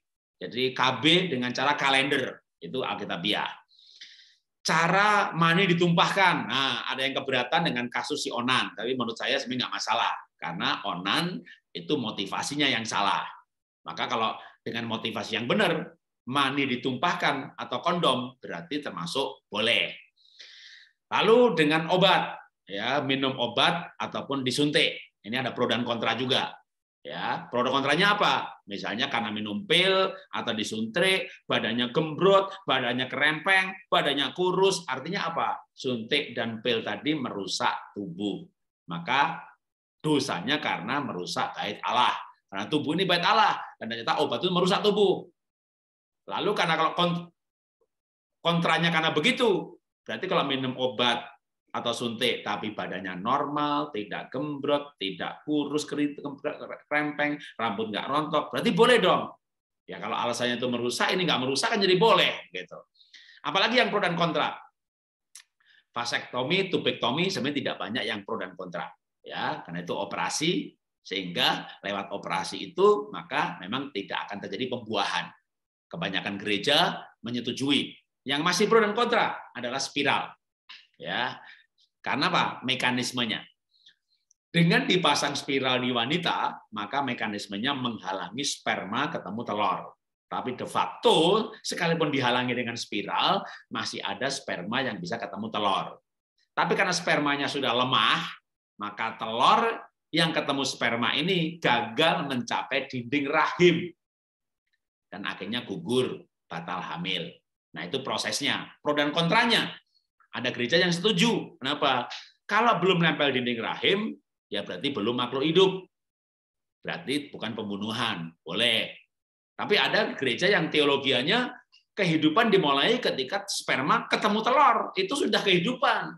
Maka melarang pakai spiral. Ya. Bahkan ada yang berkata kehidupan itu dimulai bukan waktu nempel dinding rahim. Walaupun di situ selnya berkembang biak, ya kanker juga selnya berkembang biak.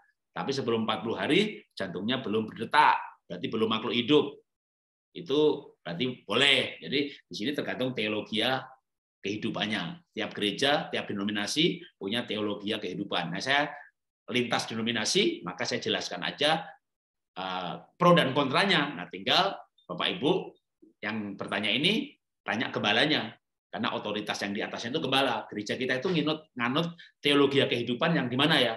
Setelah nempel dinding rahim atau sebelum, gitu ya. Itu untuk viral, spiral boleh apa tidak. Nah, selebihnya tadi berarti secara konsep keluarga berencana justru untuk menghasilkan keturunan ilahi. Karena tujuan punya anak bukan hanya produksi banyak-banyak. Alkitab juga mengatakan, apa tujuannya? Pernikahan itu menghasilkan keturunan ilahi. Keturunan ilahi itu ya berarti ya dididik dengan benar, disekolahkan dengan benar. Maka konsepnya adalah kita tuh sanggup kira-kira mendidik, membiayai berapa anak secara manajemen parenting kita, yang kita tahu sanggupnya sekian, kira-kira begitu kan. Kalau mau brojol terus tak terkendali, ya namanya juga tidak penguasaan diri. Jadi konsep KB seperti itu tentu banyak gereja akan menyetujui. Kalau saya pribadi ya setuju, termasuk dengan cara yang paling tadi Alkitabiah adalah kalender. Vasektomi, tubektomi saya bisa setuju, spiral saya tidak setuju. Tapi ini pendapat saya ya, yang boleh berbeda dengan pendapat gereja di mana Anda berjemaat. Karena gereja ini terus terang ada lintas denominasi dan teologi kehidupannya beda-beda, maka saran saya ikuti gereja di mana Anda berjemaat. Ketika sudah sampai ke teknis, yang ini boleh, yang ini tidak, yang mana. Tapi saya memberikan gambarannya. Oke, silakan dilanjutkan lagi. Kalau masih ada pertanyaan lagi ya. Ini dari Ibu Maria, saya bacakan. Ya. Shalom Pak Jarot, mohon pencerahannya mengenai kalimat terang dan gelap tidak bisa bersatu, Pak. Ya, terima kasih. Itu ayat jadi satu dalam satu perikop, itu kan di kitab Korintus ya. Apakah perpadanannya orang percaya dengan tidak percaya, antara terang dan gelap, antara Kristus dan Belial, itu sebenarnya melarang orang menikah beda agama, beda iman. Ya, itu perikopnya mengenai kita tuh nggak boleh menikah yang beda agama, karena orang Kristen disebut anak-anak terang, sedangkan yang bukan anak gelap. Itu ya, jadi cukup pendek ya, karena memang maksudnya begitu. Oke, kalau ada lagi boleh, kalau enggak ya kita selesai. Ada pertanyaan lagi, Pak? Ada, oke. Pertanyaannya, bagaimana jika dalam sebuah gereja bimbingan pranikahnya tidak komplit atau hanya formalitas saja? Ya kita mesti belajar sendiri. Bahkan ada gereja yang nggak pakai bimbingan pranikah, ada. Orang nikah berkati, ya ada. Nggak pakai bimbingan pranikah. Nggak. Cuma satu kali ketemu aja konseling. Ada yang 8 modul, ada yang 3 kali modul, ada yang 6 bulan. Betul, gereja macam-macam ya. Nah, jadi kalau misalnya kurang ya kita belajar sendiri saja ya. Jadi kan yang nikah kita ya, kita belajar dari firman Tuhan, kan bisa dari buku, bisa dari YouTube. Kalau sekarang ini mah yang penting mau aja, sarannya banyak ya. Ya tugas gereja memang harusnya memberikan bimbingan pranikah, tapi kan tiap gereja ada juga yang hari Minggu juga dari khotbahin soal keluarga. Memang gereja kita tuh fokus pada keluarga, tapi biasanya kalau gereja fokus pada keluarga malah bimbingan pranikahnya panjang gitu ya. Tapi ada juga yang simpel, udah nanti kalau udah nikah masuk ke komisi keluarga atau kaum wanita, bapaknya begini, nah sekarang sesuai dengan jadwal kamu mau nikahnya kapan, udah berkati dulu, itu ada juga ya. Jadi memang gereja itu namanya juga gereja ya, organisasi dunia, aturannya beda-beda. Jadi saya nggak mau menilai soal aturan gereja. Tapi kalau saya pribadi ya, atau anak saya dulu juga itu kan 6 bulan, 8 kali pertemuan. Jadi kita kalau sampai yang nggak ikut secara lengkap, yang nikah itu kita gitu ya, teman-teman ya belajar aja terus. Bahkan setelah nikah pun. Karena pasca nikah lebih penting daripada pranikah ya. Karena nikah itu kan seumur hidup. Ya, nikah itu seumur hidup. Ketika anak pergi kuliah, pergi kemana-mana, tinggal berdua lagi loh. Jadi nikah itu paling panjang. Didik anak lahir sampai dia menikah lagi 25-30 tahun, dan nikah itu bisa 50 tahun. Jadi itu kepentingan kita. Ya ayo aja kita belajar. Sampai kita nikah. Saya udah nikah 32 tahun, ya masih senang juga dengan dengar pelajaran orang lain. Bahkan istri saya ini sekarang kuliah lagi, mengenai konseling. Jadi ya, karena kita mau belajar terus. Ya, kita menikah itu kan penyesuaian seumur hidup, mengenal pasangan seumur hidup. Karena dia bukan benda mati kan. Pasangan kita itu juga orang yang berubah pikiran, berubah pendapat. Jadi butuh lagi penyesuaian baru lagi. Maka ayo kita saja yang sadar itu kebutuhan kita. Ya. masih ada pertanyaan lagi, Pak. Ya. Dari Dena, apakah dalam konseling pranikah kita dapat konsultasi mengenai keuangan dalam keluarga ya, Pak? Iya. Ya, pertanyaannya.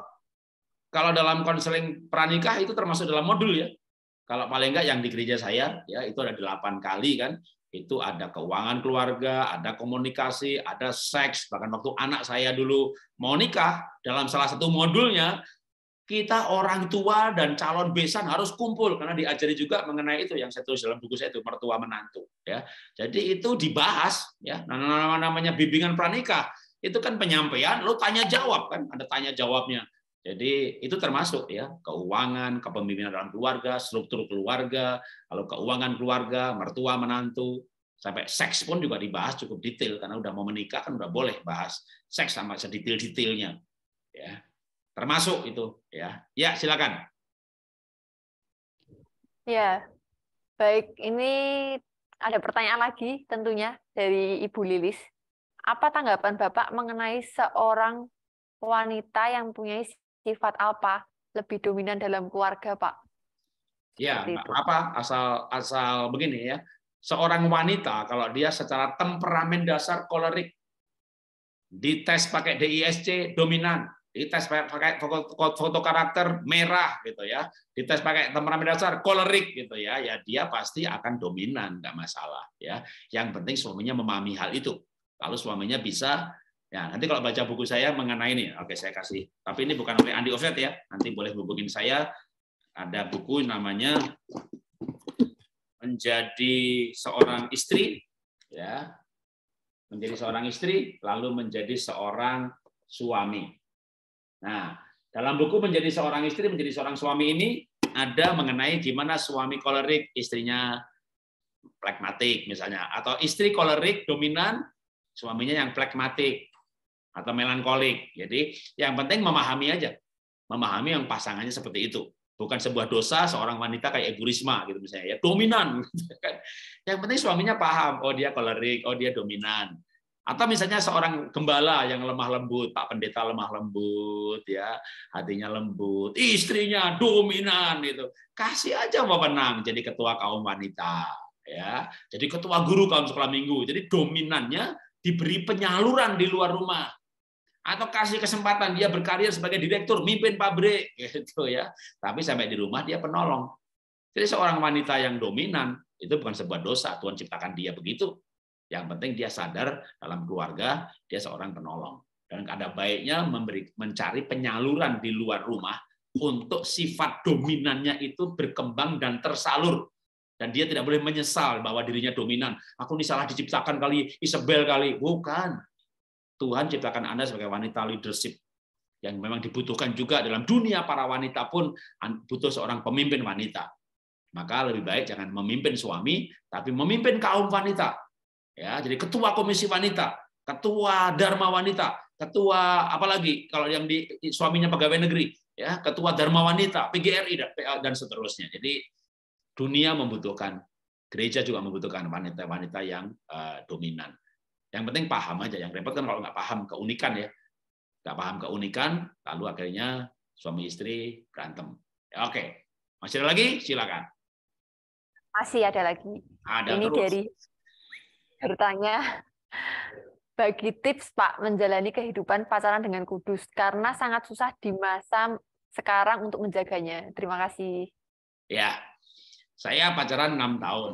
Anak saya di Singapura lagi. Ya, sejak kelas 3 SMP kan anak saya di Singapura. Dari kelas 3 SMP di Singapura, pacaran di Singapura, 6 tahun pacaran. Kalau kita masuk pernikahan kudus. Ya, ada buku bagus banget yang dibaca anak saya, namanya Kiss Dating Goodbye, yang nulis Joshua Harris. Kiss Dating Goodbye itu tidak berciuman selama berpacaran. Kok anak bisa tidak berciuman selama berpacaran? Kita harus didik dari awal. Waktu anak saya 2 tahun, 3 tahun, 4 tahun, waktu kecil, "Pa, cium bibir dong, Ma, cium bibir dong." Temanku dicium bibir, tidak. Kita berkata tidak, bibir hanya untuk suami istri. Sekali, 2 kali, setahun, 2 tahun kita ucapkan berulang-ulang, masuk alam bawah sadar, bibir hanya untuk suami istri. Ya, bibir itu juga organ seksual. Makanya ada orang berciuman bisa orgasme, bisa ejakulasi.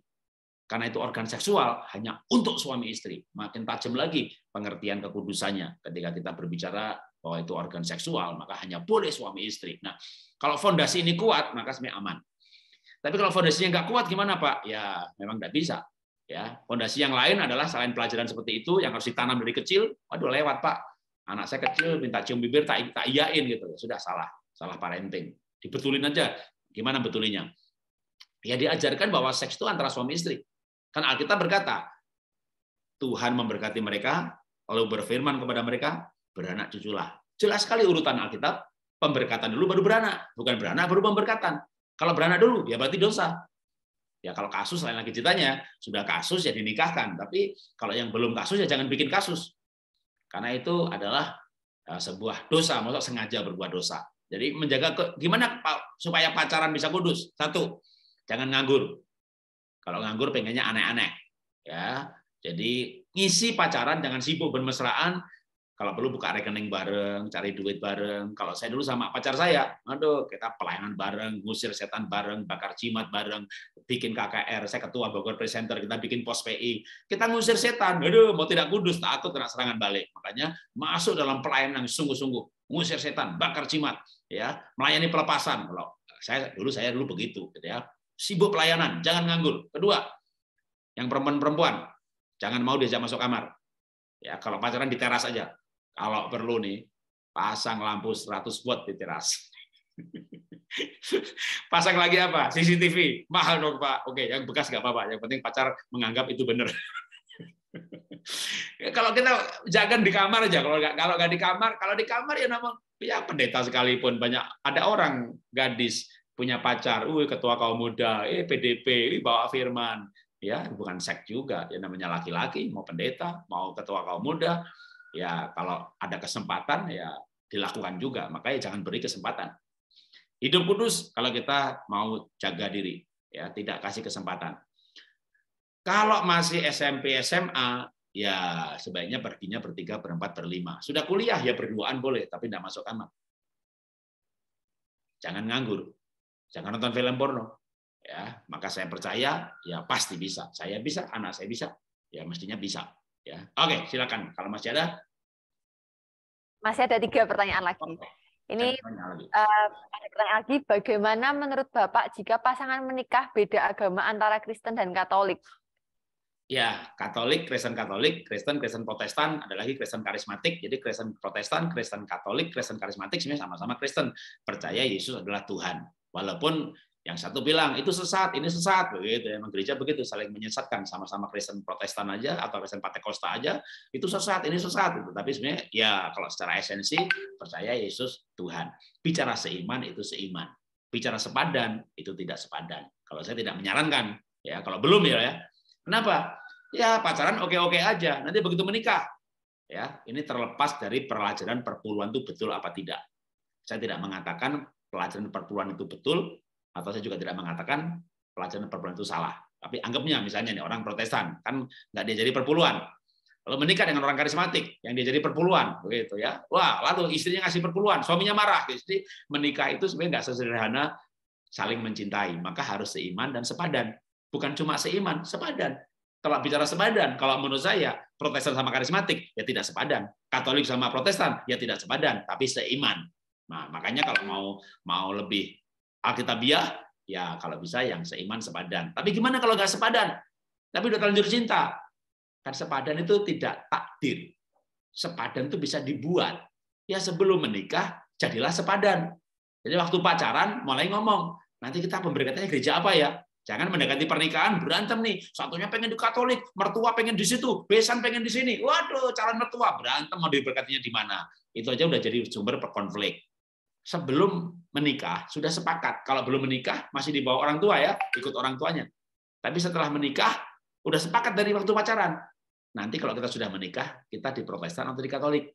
Supaya setelah menikah satu gereja. Apa tujuannya? Makin sepadan.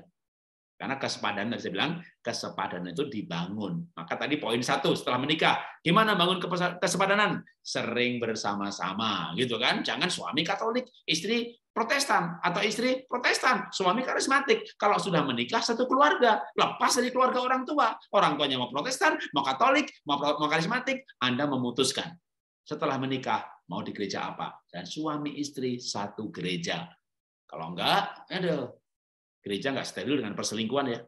Bahkan pelayanan, orang-orang yang rajin pelayanan pun tidak steril dari perselingkuhan. Pendeta selingkuh dengan WL-nya, dengan pendoa syafaatnya, itu kan terjadi juga. Kenapa? Dia nggak merasa sepadan, nggak cocok sama ngomong pasangannya, lebih cocok sama teman pelayanannya. Makanya begitu menikah, satu gereja. Kalau sebelumnya Anda cinta, seiman, tapi harus menuju kesepadanan, dibangun dari awal. Kalau saya kalau dari awal bisa sama-sama yang Katolik sama Katolik, Protestan sama Protestan boleh, tapi kan nggak segampang itu ya. Anak-anak kita de facto punya teman Katolik, Protestan, karismatik, pokoknya sama-sama Kristen, udah saling mencintai, udah cocok bahkan dalam bidang yang lain, dalam ekonomi, dalam pandangan soal bisnis, waduh udah cocok semuanya. Tinggal satu poin aja nih soal gereja, ya sudah sepakat aja nanti pemberkatannya di mana, setelah menikah mau di mana. Ya, oke, silakan 2 lagi. Ya, 2 lagi. Ini ada pertanyaan dari Ibu Ati Jalmi. Shalom Pak Jarot, bagaimana mendapatkan buku tentang warna atau sifat seseorang? Nah, di assessment aja, nggak usah pakai buku ya. Tes foto karakter ketahuan. Ya, tak kasih link gratis, ada tes foto karakter merah, kuning atau hijau. Ya, kalau ikut WA grup saya, namanya WA grup Keluarga Bahagia. Ya, itu barusan kemarin tak post. Tapi nanti kalau mau ya tak post ulang nggak apa-apa. Saya ketik di chat aja ya nomor WA saya 0812 991919 283. Oke, nanti WA saya aja ya, minta tes gratis untuk foto karakter. Ada banyak tes gratis foto karakter, tes gratis DISC, dominan, intim, stabil, cermat, tes gratis temperamen dasar, sanguin, pragmatik, melankolik, tes gratis untuk MBTI, personality, ya. Personality itu yang Myers-Briggs Type Indicator. Saya ini ENFP, istri saya ISTJ, anak saya nomor 1 INFP, anak saya nomor 2 ISTP, anak saya nomor 3 ENFP. Sampai apal saya, kenapa? Ya di assessment untuk mengetahui keunikan kepribadian, bisa keunikan foto karakter, semuanya gratis ada. Ya, nanti BA saya aja, Pak mau link tes yang itu. Nah nanti caranya gini. Kalau yang minta biasanya banyak, kalau saya umumkan begini, pada WA minta, tak masukin di WA grup. Plung, itu WA grup Keluarga Bahagia namanya. Ya, ada pelajaran-pelajaran keluarga, urut nanti ya. Kita lagi bahas sekarang ini mengenai membangun gambar diri anak. 1, 2, 3, sesi 1, sesi 2, sesi 3, sesi 4 ya. Nanti supaya anak itu tahu keunikan anak, ya ini tesnya. Nanti jadi masukkan di WA grup dulu sekaligus follow up pelajaran hari ini ya. Itu WA Group sudah berlangsung dari 2016. Pelajarannya belum selesai. Kayaknya nanti sampai 2050 juga belum selesai. Selama saya masih hidup. Nanti tak kasih tesnya, linknya gratis. Ya, oke, lanjutkan lagi. Ya, ini sebenarnya pertanyaan terakhir, tapi malah ada yang bertanya satu lagi ya Pak. Saya sekalian aja menyebutkannya. Ya. Pertama, Pak, bagaimana kalau kita ditipu dalam pernikahan? Dia ngakunya single, tapi ternyata setelah kita menikah, dia sudah bersuami. Apa yang sebaiknya saya lakukan padanya? Itu pertanyaan pertama. Kemudian pertanyaan yang kedua dari Bapak Aryan, yang sebelumnya sudah bertanya, Pak Jarot, menurut saya sebuah keluarga bukan sekedar sebuah bahtera yang aman, tetapi pasangan harus terus bersama-sama membangun dan menjaga benteng pertahanan pernikahan. Tidak terkecuali keluarga Kristen pun banyak yang mengalami krisis karena keduanya berhenti membangun dan hanya masuk dalam bahtera. Bagaimana menurut Bapak? Terima kasih. Oke, pertanyaan terakhir gampang jawabannya. Betul, memang begitu. Gitu ya. Jangan, maka tadi saya bilang pendeta aja selingkuh gitu ya. Pendeta juga bisa korupsi uang gereja. Jadi pendeta juga bisa bohong, apalagi jemaat ya. Keluarga itu 50 tahun hidup bersama. Suami istri kan menikah itu kan karena anak umur 25 tahun, 30 tahun menikah, bikin keluarga baru. Ya kan, mandiri. Nah, suami istri kan tinggal bersama-sama. Waduh, itu bukan bahtera. Namanya bahtera juga nggak ada yang aman. Bahtera itu ada gelombang, ada badai, ada petir, ada ombak, bisa karam gitu. Kalau ilustrasinya bahtera, aduh, nggak ada bahtera yang aman ya, kecuali bahteranya dibikin lalu parkir di galangan kapal gitu ya. Bukan bahtera hidup, bahtera mati gitu ya. Jadi namanya bahtera itu jelas sekali. Jadi bagaimana menurut Bapak? Setuju gitu. Nah, kapal ini kalau nggak punya tujuan, waduh, terombang-ambing, harus punya tujuan tadi makanya. Nahkodanya harus pinter, harus kerjasama antara nahkodanya dengan bagian yang menggerakkan. Kalau zaman dulu tuh bahtera itu ada bagian yang orang tuh dayung ya, 1, 2 harus kompak. Waduh, pakai ilustrasi bahtera mantep banget tuh. Gimana bahtera itu bisa tidak karam, harus begini, harus begitu antara nahkoda. Waduh, punya tujuan, mengerti angin, mengerti situasi, menyiasati. Waduh, betul sekali ya. Nggak ada bahtera yang aman, hanya bahtera di museum yang dipajang gitu ya, nggak dipakai, itu yang aman di situ, yang lainnya nggak ada yang aman. Oke, cocok, setuju. Oke, bagaimana kalau kita ditipu? Nah, ini pertanyaannya agak rumit ini ya. Ya, kok ya mau ditipu. Ngakunya. Nah, padahal kalau di Indonesia ini loh ya, nikah itu syaratnya banyak banget. Waktu anak saya mau nikah kan baru tahu. Surat keterangan perjaka dari perawan belum menikah, dari kelurahan. Itu syaratnya begitu banyak gitu ya.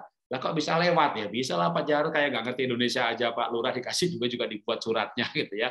Jadi ya makanya namanya menikah itu tidak boleh sebentar ya, pacaran itu kalau bisa 2-6 tahun idealnya, sehingga dalam 2 tahun itu masuk kita nggak tahu sih gitu ya. Tapi kalau pacaran nikahnya mendadak itu sampai bisa ketipu gitu ya, ngakunya kaya, taunya mobil sewaan, begitu menikah tamunya banyak banget, itu tamunya debt collector semuanya gitu kan. Waduh, nipunya nih macam-macam, ada yang nipu kaya, nipu perjaka, nipu taunya miskin. Wah, begitu nikah udah ada surat nikahnya, nah bertanggung jawab terhadap utang si pasangan, ditagih, aduh nggak ditagih gimana, diporotin, diancam nggak sanggup. Jadi banyak sekali tipu menipu juga dalam pernikahan. Makanya bagi yang belum menikah, kalau saran saya sih 2-6 tahun ya pacaran. Jadi waktu pacaran itu harus ketemu calon mertua, calon besan, ketemu adiknya, ipar, tahu keluarganya gimana, tahu temannya siapa, tahu komunitasnya, sehingga pasti akan dapat dengar dari komunitas itu. Dia ini udah punya suami, dia punya istri, lu pernah bohong lo, itu pernah dipenjara lo gitu ya. Ya penjara tapi udah betul sungguh-sungguh kok, yakin. Paling nggak kita udah tahu, memang betul dia pernah dipenjara, tapi saya tahu betul dia udah berubah sungguh-sungguh. Nah, berarti itu bukan ditipu, tapi pilihan hidup gitu ya. Kalau ditipu-tipu begini ya kebanyakan pacarannya terlalu singkat. Nah, sekarang masalahnya gimana kalau sudah terlanjur? Waduh. Kalau sudah terlanjur kan sebenarnya Alkitab itu berkata begini. Kalau orang itu menikah dengan suami orang, berarti ini pernikahan itu perzinahan. Berarti sebuah dosa. Kalau dosa, berarti harus diputuskan, kan begitu ya. Jadi kalau dia itu statusnya suami orang atau istri orang. Kalau kita menikah dengan istri orang, atau gampangnya begini ya, gimana kalau istri kita dinikahi orang lain atau suami kita dinikahi orang lain? Berarti kita hidup dalam perzinahan, berarti dosa. Kalau dosa, berarti harus diputus, kan begitu ya. Tapi ini emang rumit. Kalau ini kasusnya kan perlu dikasih tahu. Kadang kalau hanya ada sepotong pertanyaan begini, nggak tahu latar belakangnya gimana, keadaannya gimana, sebelumnya gimana, saat ini gimana. Menurut saya, kayak gini perlu konseling. Tidak cukup dengan tanya jawab di Zoom. Ya, hubungin gembala. Kenapa gembala? Gembala yang tahu dombanya. Ya, kalau dari pertakan untuk gembala pun pertanyaan seperti ini nggak bisa dari yang bertanya. Suaminya mesti dipanggil. Lalu namanya klarifikasi.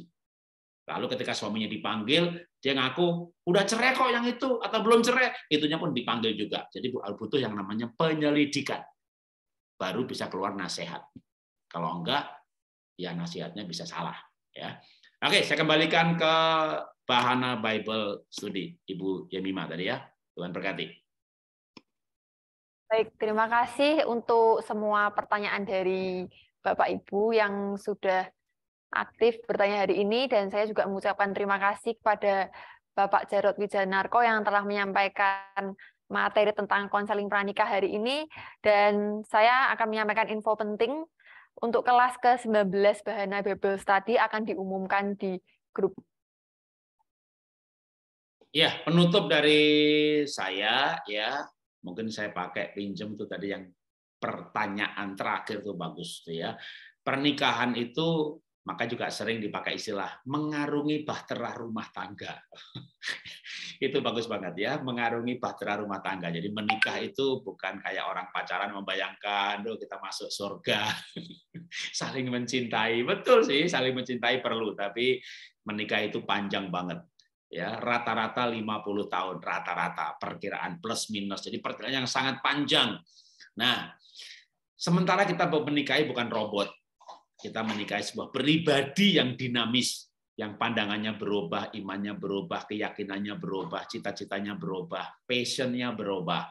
Maka kita harus menjaga passion, cita-cita, nilai-nilai, tujuan, impian bersama. Jangan punya impian sendiri-sendiri. Jadi untuk bahtera ini bisa nggak satu mau kiri, nggak satu belok kanan, malah kena ombak, pecah nanti. Ya. Jadi kita perlu bahkan sampai segala sesuatu dipertahankan untuk tetap bersama-sama. Karena kalau enggak, saya bisa hanyut tergila-gila dengan pelayanan. Wah, mungkin agak rohani gitu ya, tergila-gila dengan pelayanan. Bukan dagang, bukan bisnis. Tapi kalau tergila-gila pelayanan, lalu sampai nggak pernah ada waktu berdua, nggak ada waktu buat ngobrol sama istri, yang satu terluka, satu merasa diabaikan, nggak merasa dihargai, rusak juga. Maka sekali lagi, pernikahan adalah ibarat seperti pergi bersama-sama dalam sebuah bahtera, atau lebih tepatnya lagi mengarungi bahtera rumah tangga. Tapi jangan khawatir, selama Tuhan Yesus yang pegang kemudi, selama Tuhan Yesus ada dalam bahtera kita, bersama dengan Tuhan, kita akan sanggup mengatasi segala keadaan dan membawa bahtera kita sampai pada tujuan. Mari kita berdoa. Bapa, kami mengucap syukur buat pelajaran hari ini mengenai pernikahan, baik itu untuk pelajaran pranikah dan pasca nikah, karena sama-sama baik kami belum menikah, kami perlu belajar mengenai prinsip-prinsip pernikahan.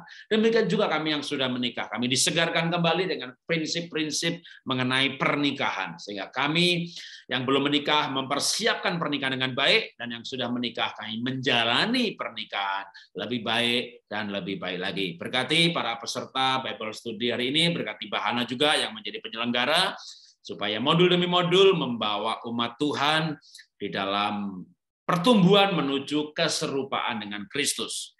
Bapak, Ibu, teman-teman, boleh angkat hati kepada Tuhan dan terimalah berkat dari Bapa di surga, kasih Tuhan Yesus Kristus, penyertaan dari pribadi Roh Kudus, menyertai kita sampai selama-lamanya. Mari kita berkata bersama-sama, amin. Tuhan memberkati.